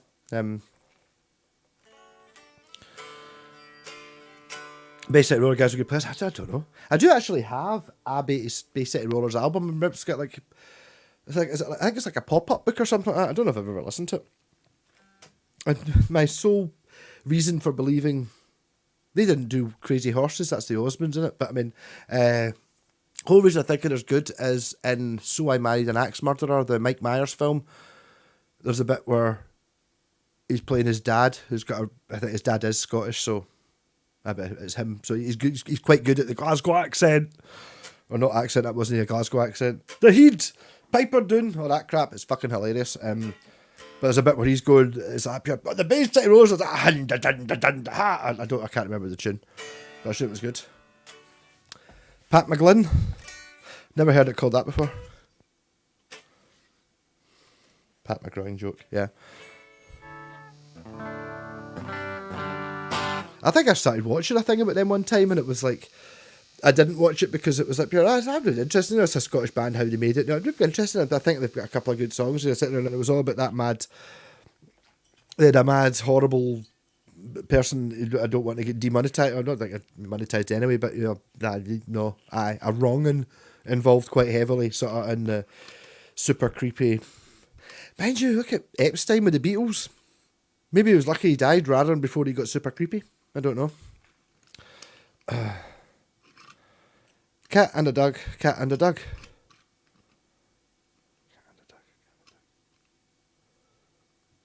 Tam Peyton Tea. I don't know. A cat and a dog and a cat. Oh, is that the bit from the? Oh, it might be. From the. That's what he sings in So I Married an Axe Murderer. I need to make a point of watching that at some point. Terrible film, but it's like there's a plot, but fuck the plot. But I mean, it's like everyone in it's hilarious and all the characters. Just there's no story, or it is a story, but it's shite. It should really just be. Mike Myers needs a better idea for a film, but this is how. If you pitch him the spoof James Bond thing, he'll come up with this. Fucking great. Wonder what happened to him. I take it he's just never. He just figured that basically once he'd done Wayne's World 2, and once he'd done Wayne's World 2, that was as big as it got, and it was like, well, we've got Austin Powers, and then that's it. What's the point? What's the point in trying to top Austin Powers? Just stay there and just have fun. Although I noticed he was in Inglourious Bastards.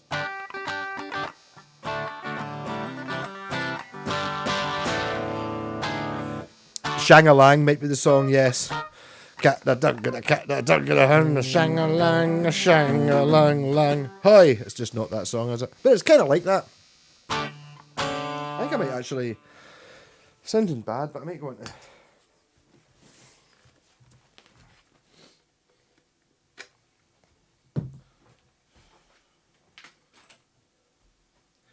Once the alcohol gets to a certain level, it's time for bass.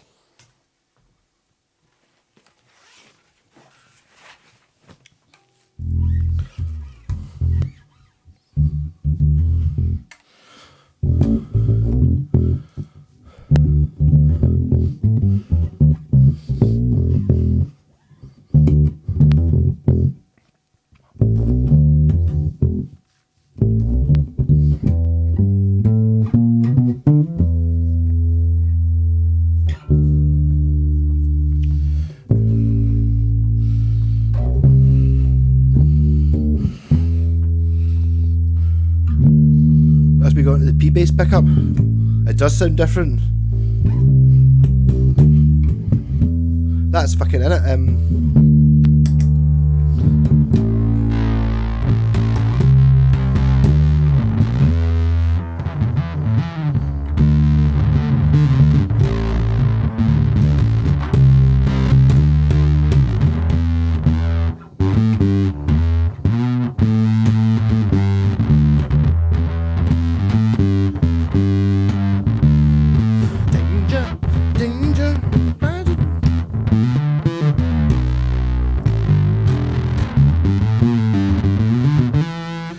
Fuzz bass, come on.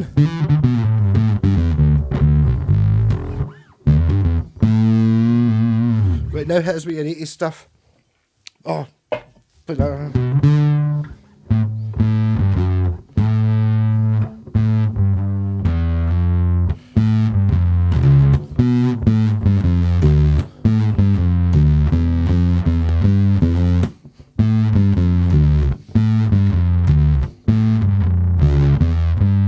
He's magnificent.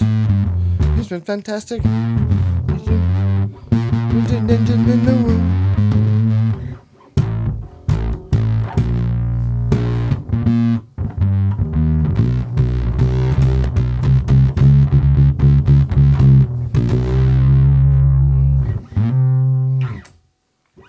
Nobody old enough to remember Danger Mouth.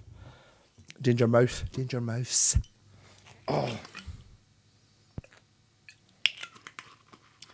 I'm now getting to the taking tiny sips of bucket. I still don't reckon I'm much more, or even approaching half bottle time. Yeah.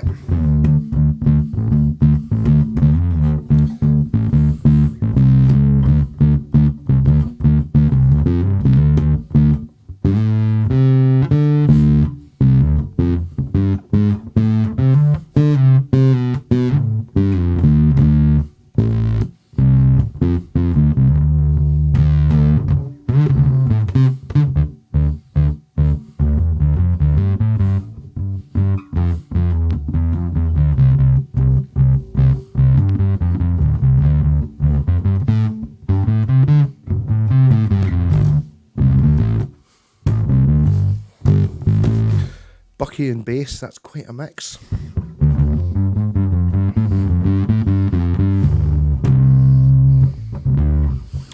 The problem is every time, I've said this many times before, because I always play bass and guitar, whenever I don't play one really that much for a couple of weeks, like I've not really played the bass for a week or something, I've not been in rehearsal since the last gig, so I played the bass a wee bit, not that, probably maybe played it in the last live stream, I don't think I played it this week.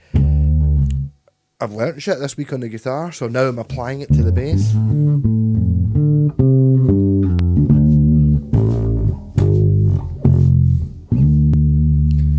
And isn't this mad the way this bass changes colour? I don't remember that sky blue bit there. It depends what light is in the room to which bits that light up.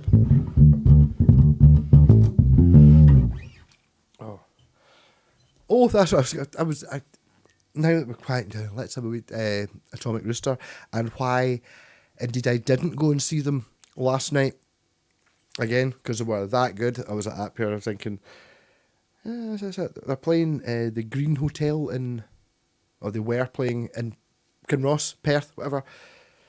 Google Maps. No, actually, my first thought was, that was remember them saying it was the second day of the tour. They probably played more places. They're playing. It was Newcastle next Wednesday. I was really a bit hyper because honestly it was that good. I got pure into it. It was like fucking. It was amazing for the first half. They were on for like 2 hours. Just about to get to that, Stevie. Yes. So what was I saying? The singer, wee guy, was I don't want to say young guy. I think it was younger than me. It was fucking brilliant. The band, it was more of a band effort. It wasn't Atomic Rooster. If ever you see them live, is very, very much Vincent Crane, 100%. He's louder and controlling everyone. Whereas this was it was more of an equal share thing. But he was playing all the important bits, and there were jams, and the bass player was fucking about. The guitarist was brilliant. Pure so much character. He was kind of not playing and playing. It was fucking brilliant. They were all good. And then after it, I wanted to go back to my. Oh, I kind of ran out because I went to fag. I didn't go out for a smoke. Didn't go out for a cigarette because it was that good. Even though it was 5 yards away, and I would still have been able to hear the band. Fuck it. So went out the back. I was pure running out of that lighter. And it was like pure. This guy kind of brushed past me with a big parka on. Was that all right, man? Is that all right? Hey, that was fucking brilliant. Really loved the gig. He was like, yeah, he was basically sneaking out for a fag as well. So I was like, you got a lighter? I was like, my car's literally 10 years. That's that white one. So I went and stood on stood at the back of my Civic, and then I told them all about my CD player that records onto a hard drive, and talked about Black Sabbath, Atomic Rooster, and the guy was absolutely amazing, lovely, what a nice guy, and brilliantly enthusiastic. He was so enthusiastic, but see, singing, he could do that Arthur Brown thing. I'm sure probably opera singers do. There's a bit of it. In fact, Arthur Brown's in Jesus Christ Superstar, isn't he? But it's that kind of, he can kind of do a thing, very muted. It was fucking, no, they were awesome. I mean, I was like, it got to the point where I was getting tired. My bum got sore because we had a seat, and then I stood up, and then I was like, oh, this one, no way. At this point, they'd played every Atomic Rooster song I'd ever heard, and the ones that I hadn't heard sounded as good as the ones I had. And then they played fucking Spoonful of Bromide, like, oh my god, I fucking forgot they did that. And then they played the last 4 songs were my 4 favourite songs they've ever done, and I completely forgot all of them existed because all the other, it was a really, really well done set. If you get the chance to go and see Atomic Rooster, go and see them. Just for, if you play an instrument, musically, it was so cool having the 4 people, and obviously a couple of voices, like the guitarist and the singer were singing some, but it was so cleverly done. The sound was fucking amazing. The bungalow, and hats off to them. Yeah, but the reason I didn't go is because I gave Ivan money for the ticket, and I'm sure he'd said $13.50. I was like, right, okay. So I PayPal'd it to him when I got home, and then it was like, I was like, they're playing Saturday night, as in last night, in Perth. It's only 45 minutes away, right? I'll take J-Packs. She'll fucking love it. They were amazing. Plus, I fucking know the keyboard player / singer now, so I'm up here. Hey, how's it going? So we can hang about with him. You know what I mean? And they were 35 quid. I was up here because I was thinking, if at 13.50, 2 of them, that's going to cost me 30 quid. And I drive to Perth and I'll just drive home. So you're talking about, 35, 40 quid. Night all in, get to go and see the band again. Take jet. But no, the tickets were like 38, it was nearly 70, 80 quid. It was like, so I didn't go.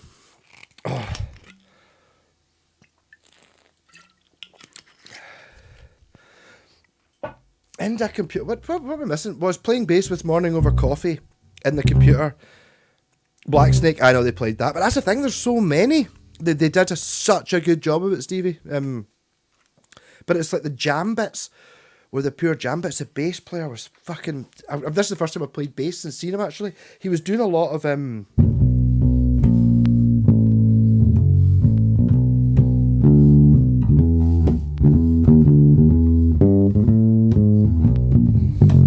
using those notes, which I'm never here. I know, and also he did a lot of when I would be giving it. He would be. He was an awful lot more. I think he kind of quite. I think he had really wee hands actually, but he was really efficient. He was giving it the pure. I'm trying to think about.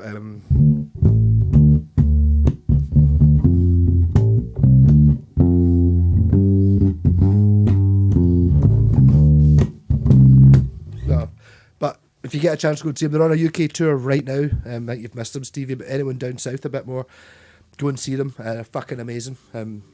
Jesus Christ, everything's alright now.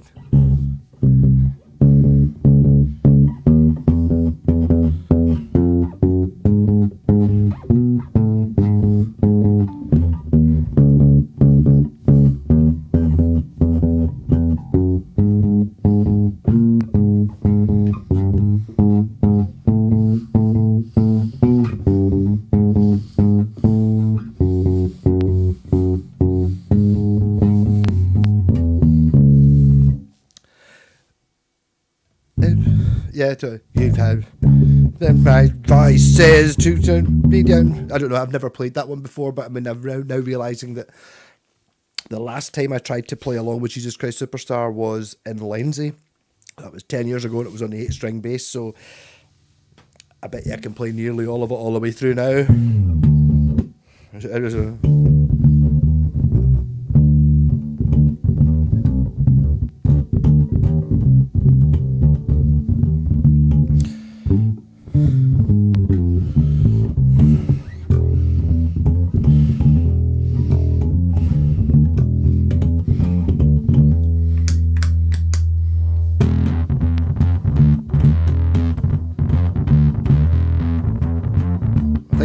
either way.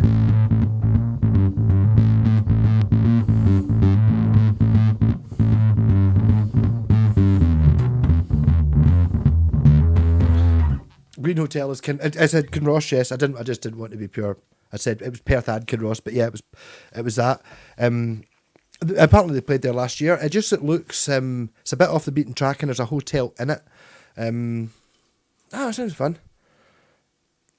Change your channel name to Jesus Christ for more followers. Hey, Sloaney! Put yourself a bucky. Honestly, Mister, I keep looking at these charity shops. I keep seeing Jesus Christ Superstar. You could honestly, the best chance of getting a pure amazing record in any Scottish charity shop is to find the Ian Gillan Jesus Christ Superstar. It's amazing. Even the film soundtrack one's good. It's got a couple extra songs on it, but it doesn't have Ian Gillan on it. But it's got a couple. So the ultimate one would have the grandparents live in Cling. I know the Green Hotel well. There you go. I didn't know they had a well there. Like a wishing well. But no, if I was looking at it, and cracking the first beer all week, well, it's the time to start it. The first one of you're well more than 2 hours of this week left. So there you go. At least you had a beer this week.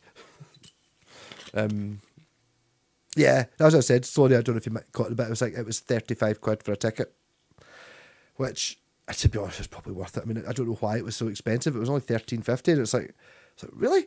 $13.50. It was like a fucking proper band, and it's like I'm quite big-headed about after the end band, as in see when we're on fire, we're fucking good, like a proper 70s jam proper band, not one of these following by the numbers, sounds the same every night crap.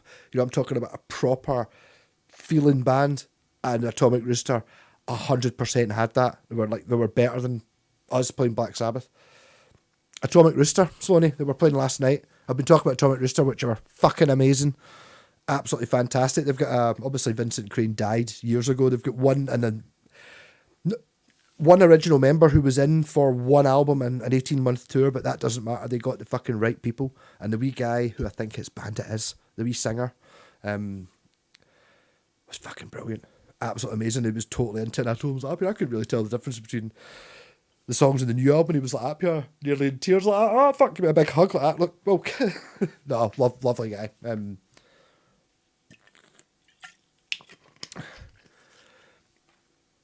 We had to go to Pace, like, paying 35 quid.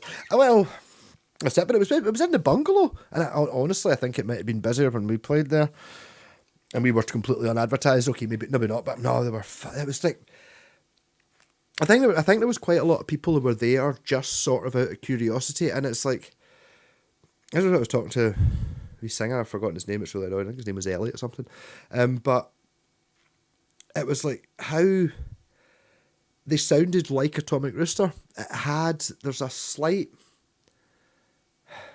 like whatever the signature tone of the band is, and I'm not talking about the instruments, it's like even they've got a rhythmic thing which I think is driven from the keyboard player writing everything, so there's strange guitar riffs and strange rhythms because they came out of a piano first.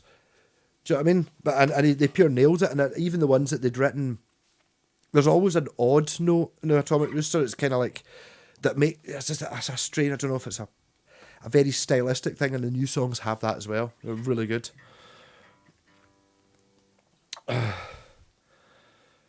Take my chance at Club Slapper. That sounds good. Oh, you were from, so I forgot you were a Paisley Ranger. The bungalow was something. Yes, apparently it moved. No, but when we played there a couple of years ago, it was they were all about the tour. Oh, we're going to make it into this lovely rock venue that's pure amazing, but a little bit classy and stuff like that. You're like, yeah. Okay, everyone tries to do that, but I think, to be honest, they've kind of succeeded. The place was busy. It was like I think a lot of regulars. They had like it was. And the sound, I mean, I don't know if it's the same sound guy, but it was really fucking good. Catch you later, Ben. You know it never lasts another hour. I'm already in the bucky. He's not from Paisley. Like it makes a difference. What I mean, really, no, I'm not from. It's like Angus Young's not from Scotland. He was 3 years old when he moved to Thingmy. But catch you later, Red. Cheers. Used to know Vicky Campbell from Kinross. No way. There can't be very many people there. I worked there for 18 months. It was enough. Well, the thing is, it's Paisley. And to be honest, I would probably feel safe. I'd basically straight up, I'd feel safer in Paisley than I would in Dundee. So I mean, how bad could it be, really?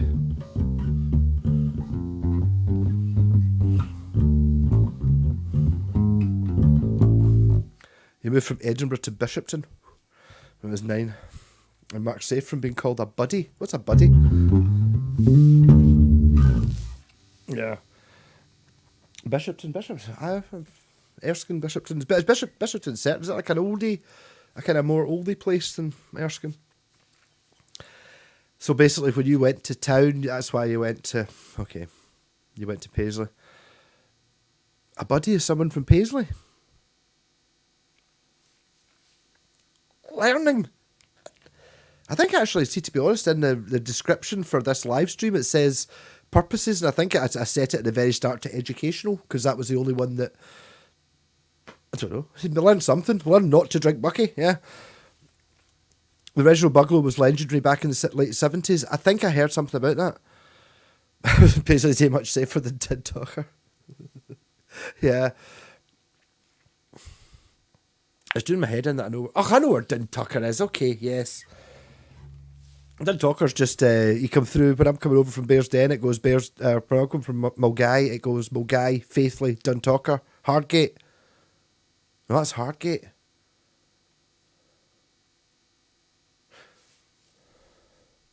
That's Drumchapel. I'll find it. Clydebank, yeah. I mean, I know Clydebank, yeah. A Fiji takeaway.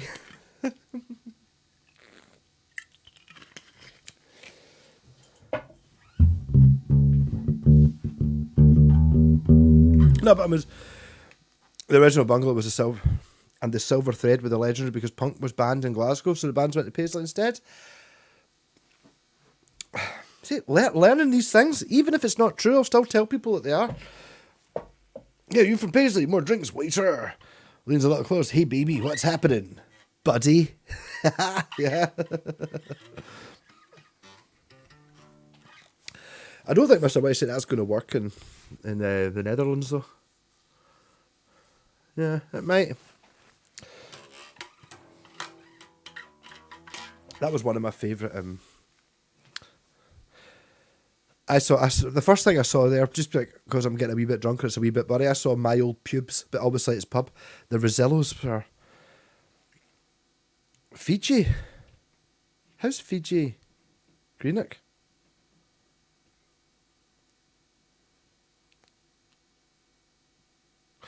I don't know. I had a disgusting joke I was going to tell there. I've just completely forgotten what it is. There you go.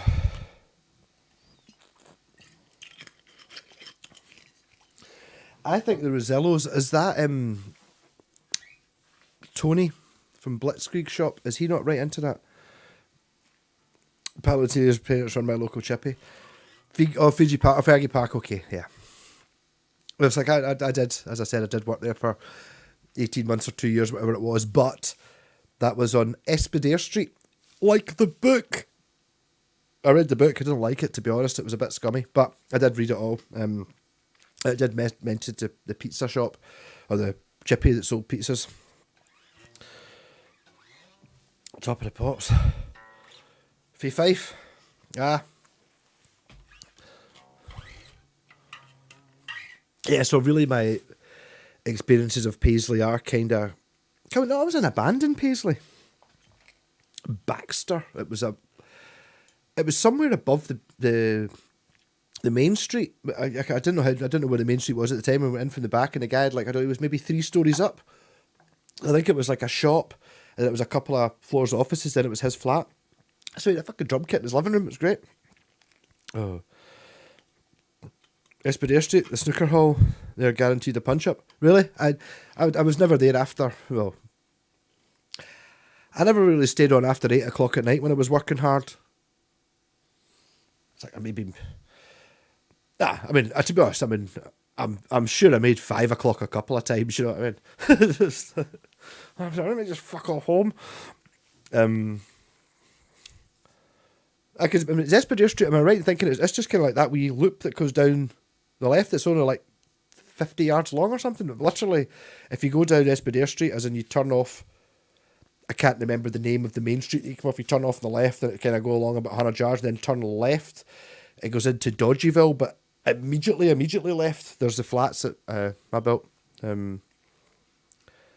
That's the place where, well, I didn't obviously. Well, it was in Paisley, not at that bit, not right there. No, it was in another bit, and this was 30 years ago. They probably don't exist anymore. But I was like, just driving along the road, and there was an ice cream van that had pulled up, and I was like, up here, right. So I was waiting to get past the ice cream van, queue of kids and all that, and then another car, or like a big blacked out windows BMW or something, came along the other way, and its back window went down, and something that size got flung out from the driver's side of the ice cream van into the back seat of this car, and then they sped off, and then it was like.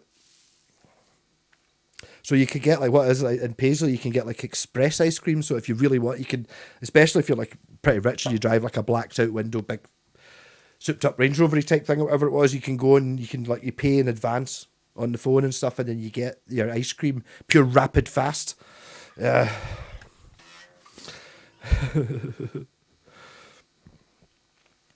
Snedden is a big name in Paisley. It's all over the place. What does that mean? Come on, every sleeping Paisley runs into Dodgyville. Runs into Dodgyville. Okay, yes. I was going to say is Dodgyville, but no, you're quite right. Oh, Snedden, you Snedden, David Snedden. The name Snedden rings a bell, actually. I take it that's what the streets are called or something. An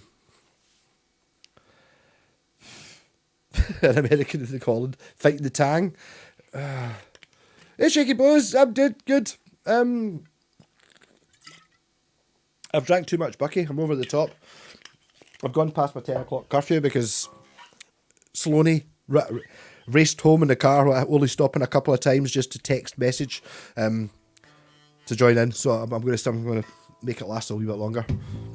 That's because I'm dead nice, you know what I mean?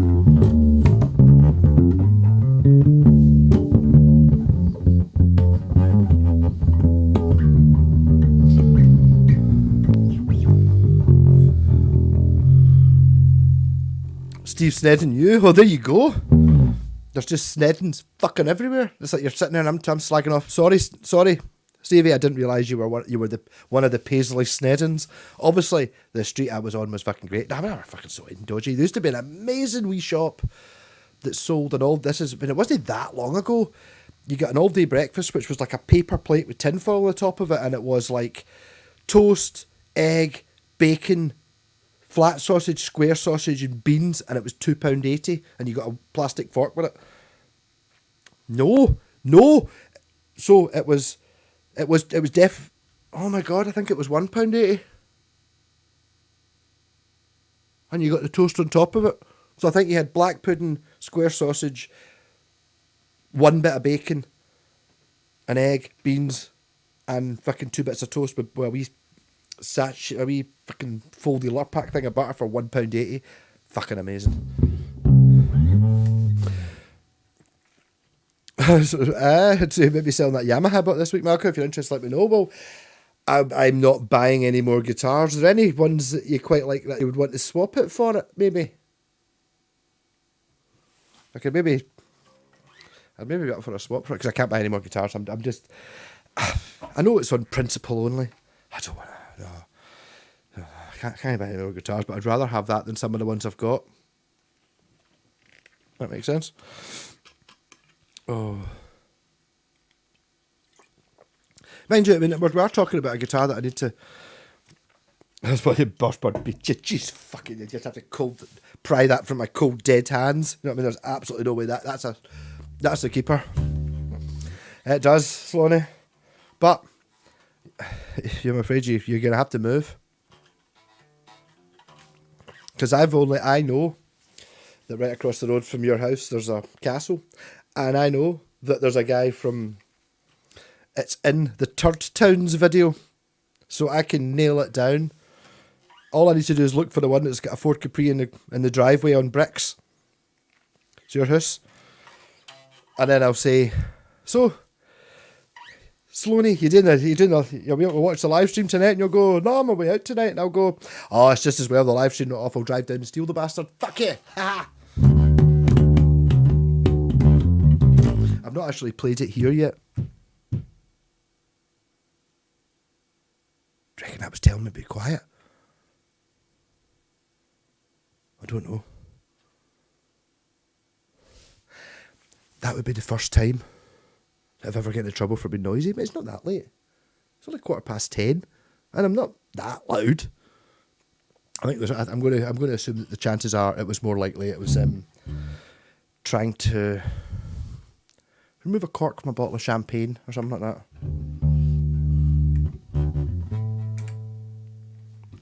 Maybe the bass is really loud coming through the floor.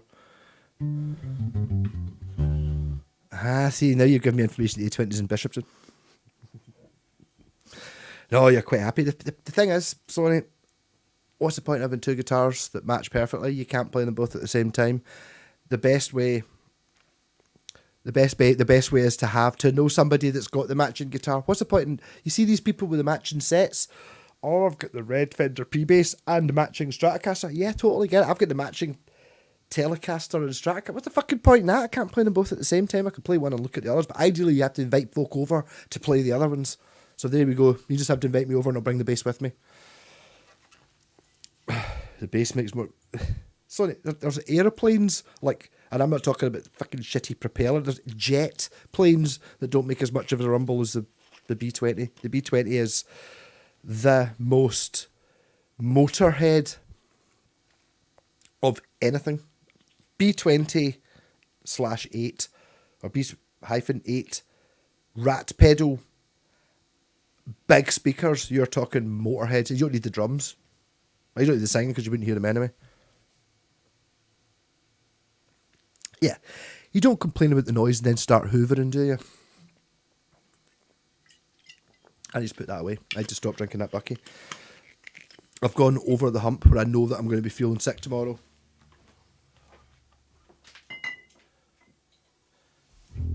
So what we've got to do is turn the bass right down and then play it really fast. What we're talking about, low-level super fuzz bass is happening. So I just need to put volume.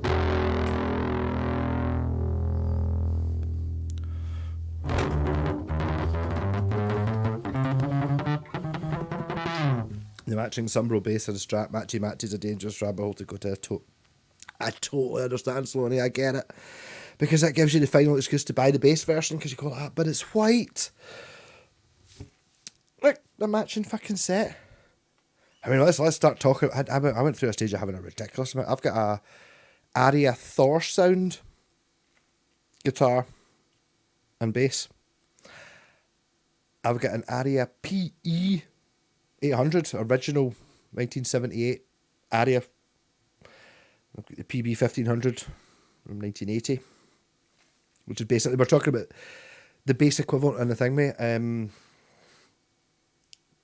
I did have the Aria Laser, and it was like, I've been splitting them up. I did have the Aria Laser bass and guitar, but I've just got the guitar left. And I did have the ZZB, which is a bass, and the ZZ, which is a guitar, but I sold the guitar.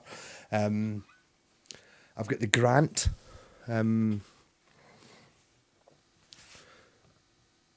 Bass and two guitars, three guitars, and the Yoshi. Two guitars and the Yoshi, which are all bass, two guitars, all the same thing. I've got a... Fucking see, when you start saying these things out loud, it gets ridiculous. I've got an SG and I've got an EBO. I've got the Schecter P-Bass, the dream bass of all time, with a 1986, only one ever made in the world. That colour, Cacoblo. I've got the matching Telecaster. Only one in the world, fucking matching colour, fucking pish. Yeah, it's really bad, isn't it? It gets bad really quickly. I suppose I've probably got an Encore electric guitar somewhere as well, maybe. Washburn Force Series, got a Force 4 bass, Force 2 guitar. B28, A20, A10, A5. Scavenger, Raven, Vulture, Hawk. Stop. I'm playing in the computer, I feel so dirty. Fucking Thor, Ibanez Roadster bass. TS guitar, got my refund. As a thieving get somewhere, that sounds a bit shit. Was it a TS? Was it not a YS one you bought? Was it not the YS 200? I thought the sax bass was a dream bass. Well, that was great. If I buy a fuzz pedal for my bass, does it have to be bass fuzz, or will guitar fuzz work on bass? Ultimately, the thing is, it's like, see, I'll demonstrate here. So here is, I'm just using, I've got a fuzz pedal here, so this is just a guitar fuzz pedal. So I mean, yeah, is it? Right, so that's the guitar fuzz pedal.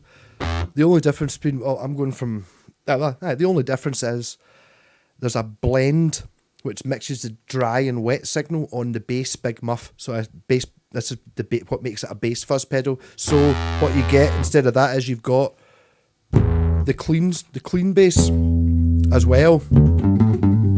So if you've got the pedal on the floor and you mix, you go entirely dry, you get this, and then you mix in the wet, it'll bring in the fuzz. You know what I mean? So you can still hear with the fuzz, whereas if you turn it too much, you kind of lost the, you know what I mean? It doesn't have the bottom end. So ultimately, yeah. So that's why the fuzz pedals are in these, because I can mix, because this pickup goes into the fuzz pedal. This pickup does not go into the fuzz pedal, so you can mix between the two, where you've got like a clean P bass pickup and a fuzzed telly bass pickup. But it makes a huge difference. Originally I built the double. I can't even remember which guitar it was. I made stereo first, but the purpose was I was knocking it so that it was a PJ bass. I made the J bass come out another output, so it had a volume control and a secondary output, and that means I could put the secondary output into an amp with distortion and fuzz, which was the same principle, where you could get, the problem is with the bass, as soon as you got it, you're playing through your big amp, playing the Sabbath and all that, you stomp on the fuzz pedal, all the low end just goes, so you need to somehow split the signal, keep the low end, but have another source for the fuzz. Wipe the tarp down. A TS 500, right? So I think mine's a TS 200. The 500 is that the set neck one, so the 300 is the bolt on neck. I can't remember. I was going to buy a Roland Jupiter 8, but then I clocked. Really? No, the thing is, but these things are fucked now. I was looking up remember the Wasp synthesizers? The ESP? EDP Wasp? Absolute classic. Made a shrink wrap class.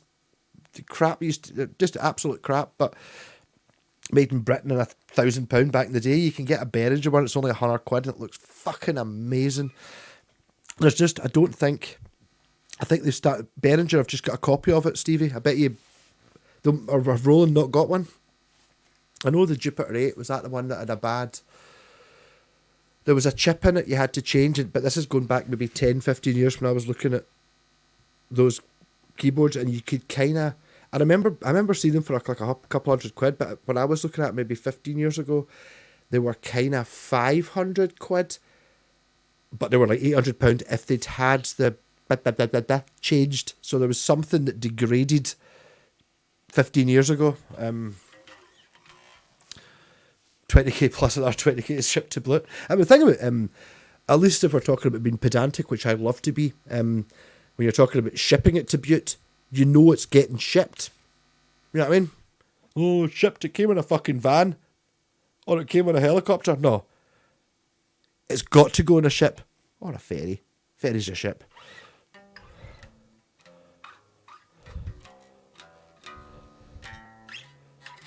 You saw your dream drum kit?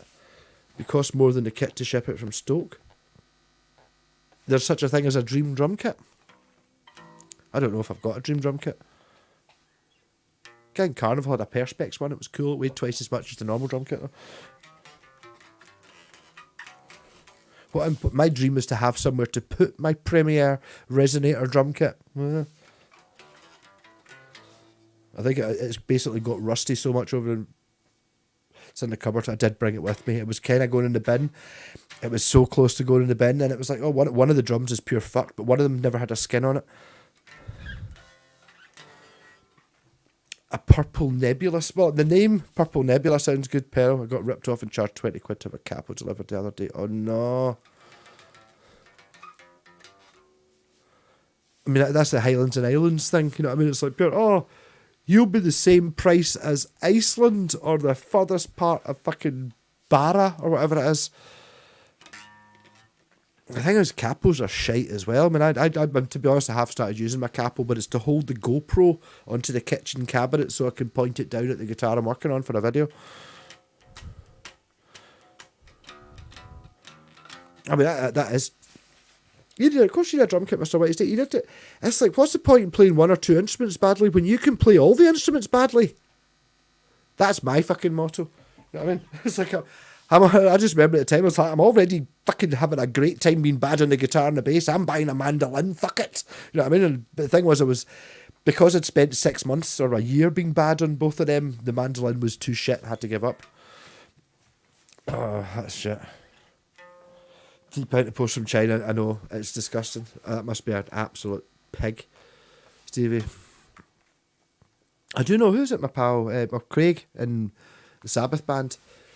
As I appear, I decided to have a look on Andertons. So Andertons, I don't know if they've got like a thing not here, I don't know, I've never bought anything off there, but Craig's basically like that. Now fuck him, because the class where he lives, which is in Glasgow, not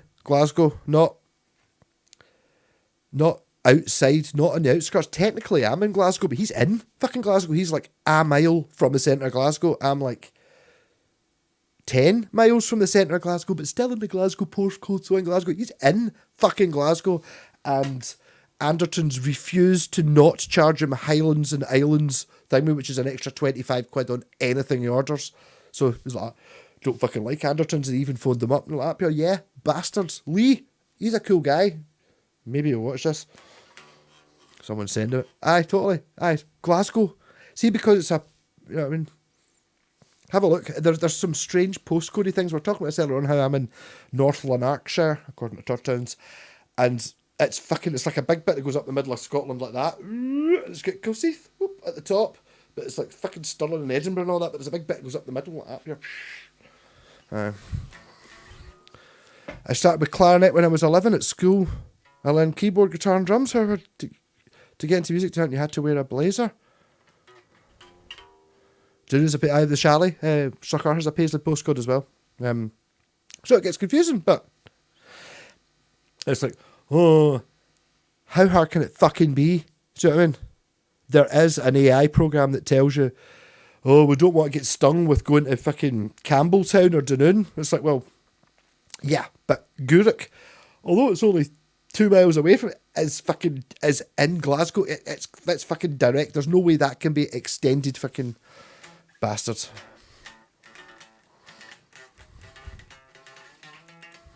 I used to wear a blazer at school. I don't know if it was an option. Must be an option. Anyway, I mean, it's only been... I was never into music. The music I liked wasn't the same as what everyone else liked. I didn't like pop music. Okay, I did buy Bad in it, but I liked the fucking James Bond music and the music from fucking Flash Gordon and... film music, basically. Star Wars and Superman and all that shit. That's what I wanted to listen to. I didn't want to fucking listen to whatever shite was popular. I don't even know what it was. I do remember occasional songs would stick out on top of the pops, and it was like Swamp Thing and 2 Unlimited and all that. But no music whatsoever at school, apart from maybe I was twisted by it, but I did have to do music in first and second year. I don't think you had to choose it. Or did you maybe get like 1 hour a week or 1 period a week? And sometimes you would get a shot at playing the keyboards, but it would just be fucking making gun noises and doing fuck all. And no attempt to make us play music at all. Whereas if I'd been given... I always remember Mrs. Seggy's like, up here, right, we've got 10 minutes to kill before the period's over and I've finished my marking, right? You finished Jesus Christ Superstar's finished. Like, right, say a song and whisper me a song and I'll play it at the piano and everyone has to guess what it is. And it was up here, it was like, I don't even know, it was like, fucking summer holiday, just normal shit. And I was up here, I'm not sure what it's called, but it's the music from the Old Spice advert. And I never realised why she gave me the look she did. She was just like that.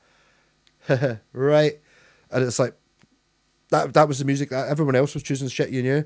She was like, the music from the Old Spice band. And she was just like, that's... Now I know she said Carmina Burana. You know what I mean?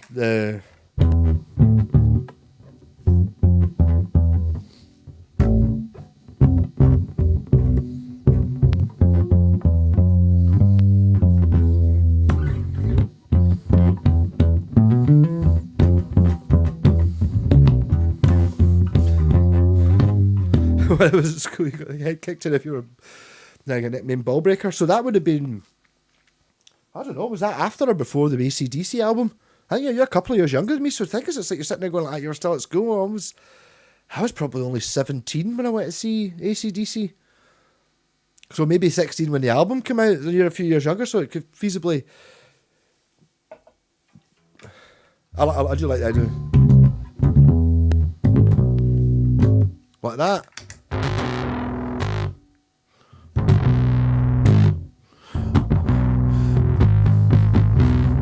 Breaking balls, banging walls.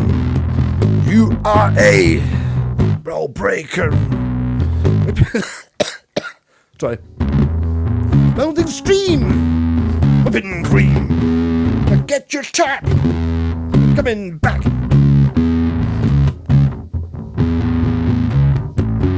Fucking amazing album.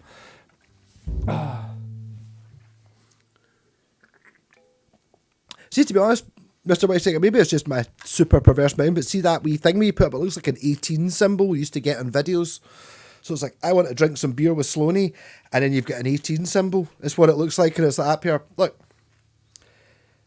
Just Tarp instead. The tune from the Flake Cats. Do I remember what that was?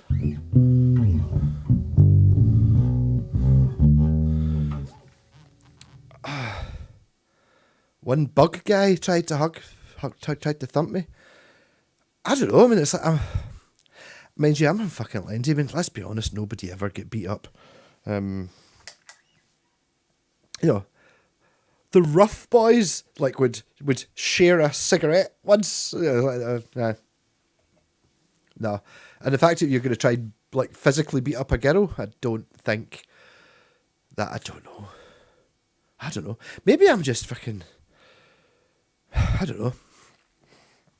I think maybe I'm just really classy. That's the problem, you know what I mean? It's a struggle. I mean, the thing was, anyone ever tried to bully me, I just hit them, and that was it. Fuck it. Because I was always quite big. It's like, so I've got the broad shoulders and that, you know what I mean? But I mean, I don't know.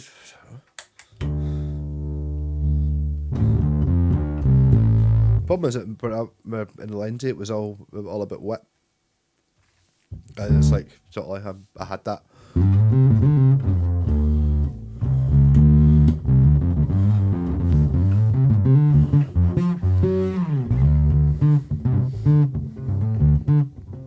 Oh, he's an Edinburgh accent? Oh, shit.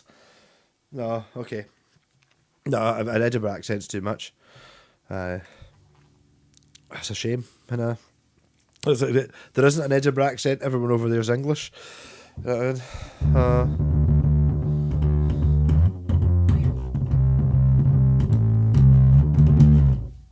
just had a posh accent. I just realised that pretty early on, I don't understand why no one else ever did this. When you were talking to your pals, you had a rough voice, and when the teacher asked you a question, you were so fucking polite. So what would happen? Let's be honest, a shitload was we'd be having a riot. I'd be super involved. There'd be maybe 3 of us doing stupid stuff, throwing shit, the usual crap. The teacher would come back in, we'd all sit down, and I could just switch on the pure. Oh, it wasn't me. What? No, I don't really know. I don't want to say who it was that was doing it, you know what I mean? And it would, the people who did it would just get done. There was fucking 3 of us, you know what I mean? Always, like, 1,000 times, because I just never thought it was me. I still remember me and my pal Gordon used to sit. It'd be funny if he watched this, if he actually remembers this in Mr. McAlpine's geography class.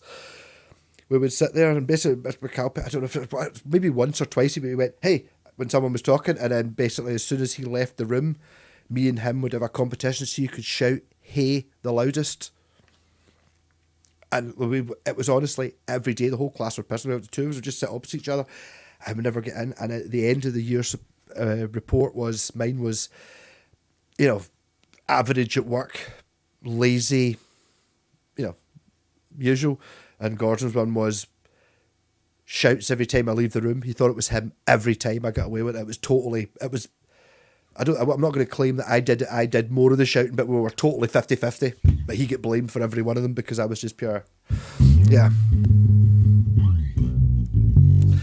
Not everyone has telephone voices, Sloaney. That's the problem. You've got to have your telephone voice. I remember struggling with that a lot because people used to get into trouble. And it's like you get picked up by a teacher or you're caught doing something or caught by anyone, even the police. And it's like, oh, sorry, no, we're just going over there. Or you could go, what the fuck are you talking about? And you're like, well, one of us is just going to walk away, nothing's going to happen. The other one's going to get into trouble. I didn't understand how people did that. Loved scammers calling my parents' house. I start nice and then turn into Rab Syria for humping, for thumping. For fuck's sake. Is this what happens when I go in at 10:30? Right, I'm going to give up anyway. It's like, I'm sure that Sloney was actually just fighting an actual proper beating, like a thumping, not a pumping or a humping. Playing a mister, so okay, I'll do that. I'll end out that. I'll try and do that. On a bass, obviously. Because anyone can play the guitar.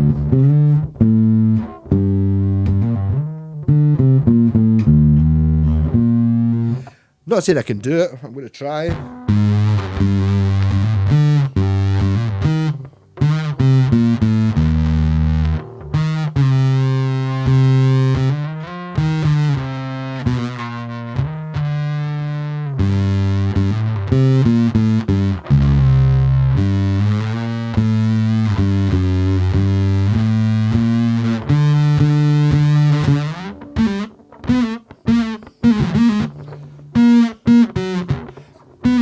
Okay, no, I can't play it on the bass, but see if I'd been a bit more sober. No, it's the right point of drunk where I would actually attempt it, but I'd be able to do it, whereas just now we're at the point where I'm going to fucking attempt it, but I can't do it.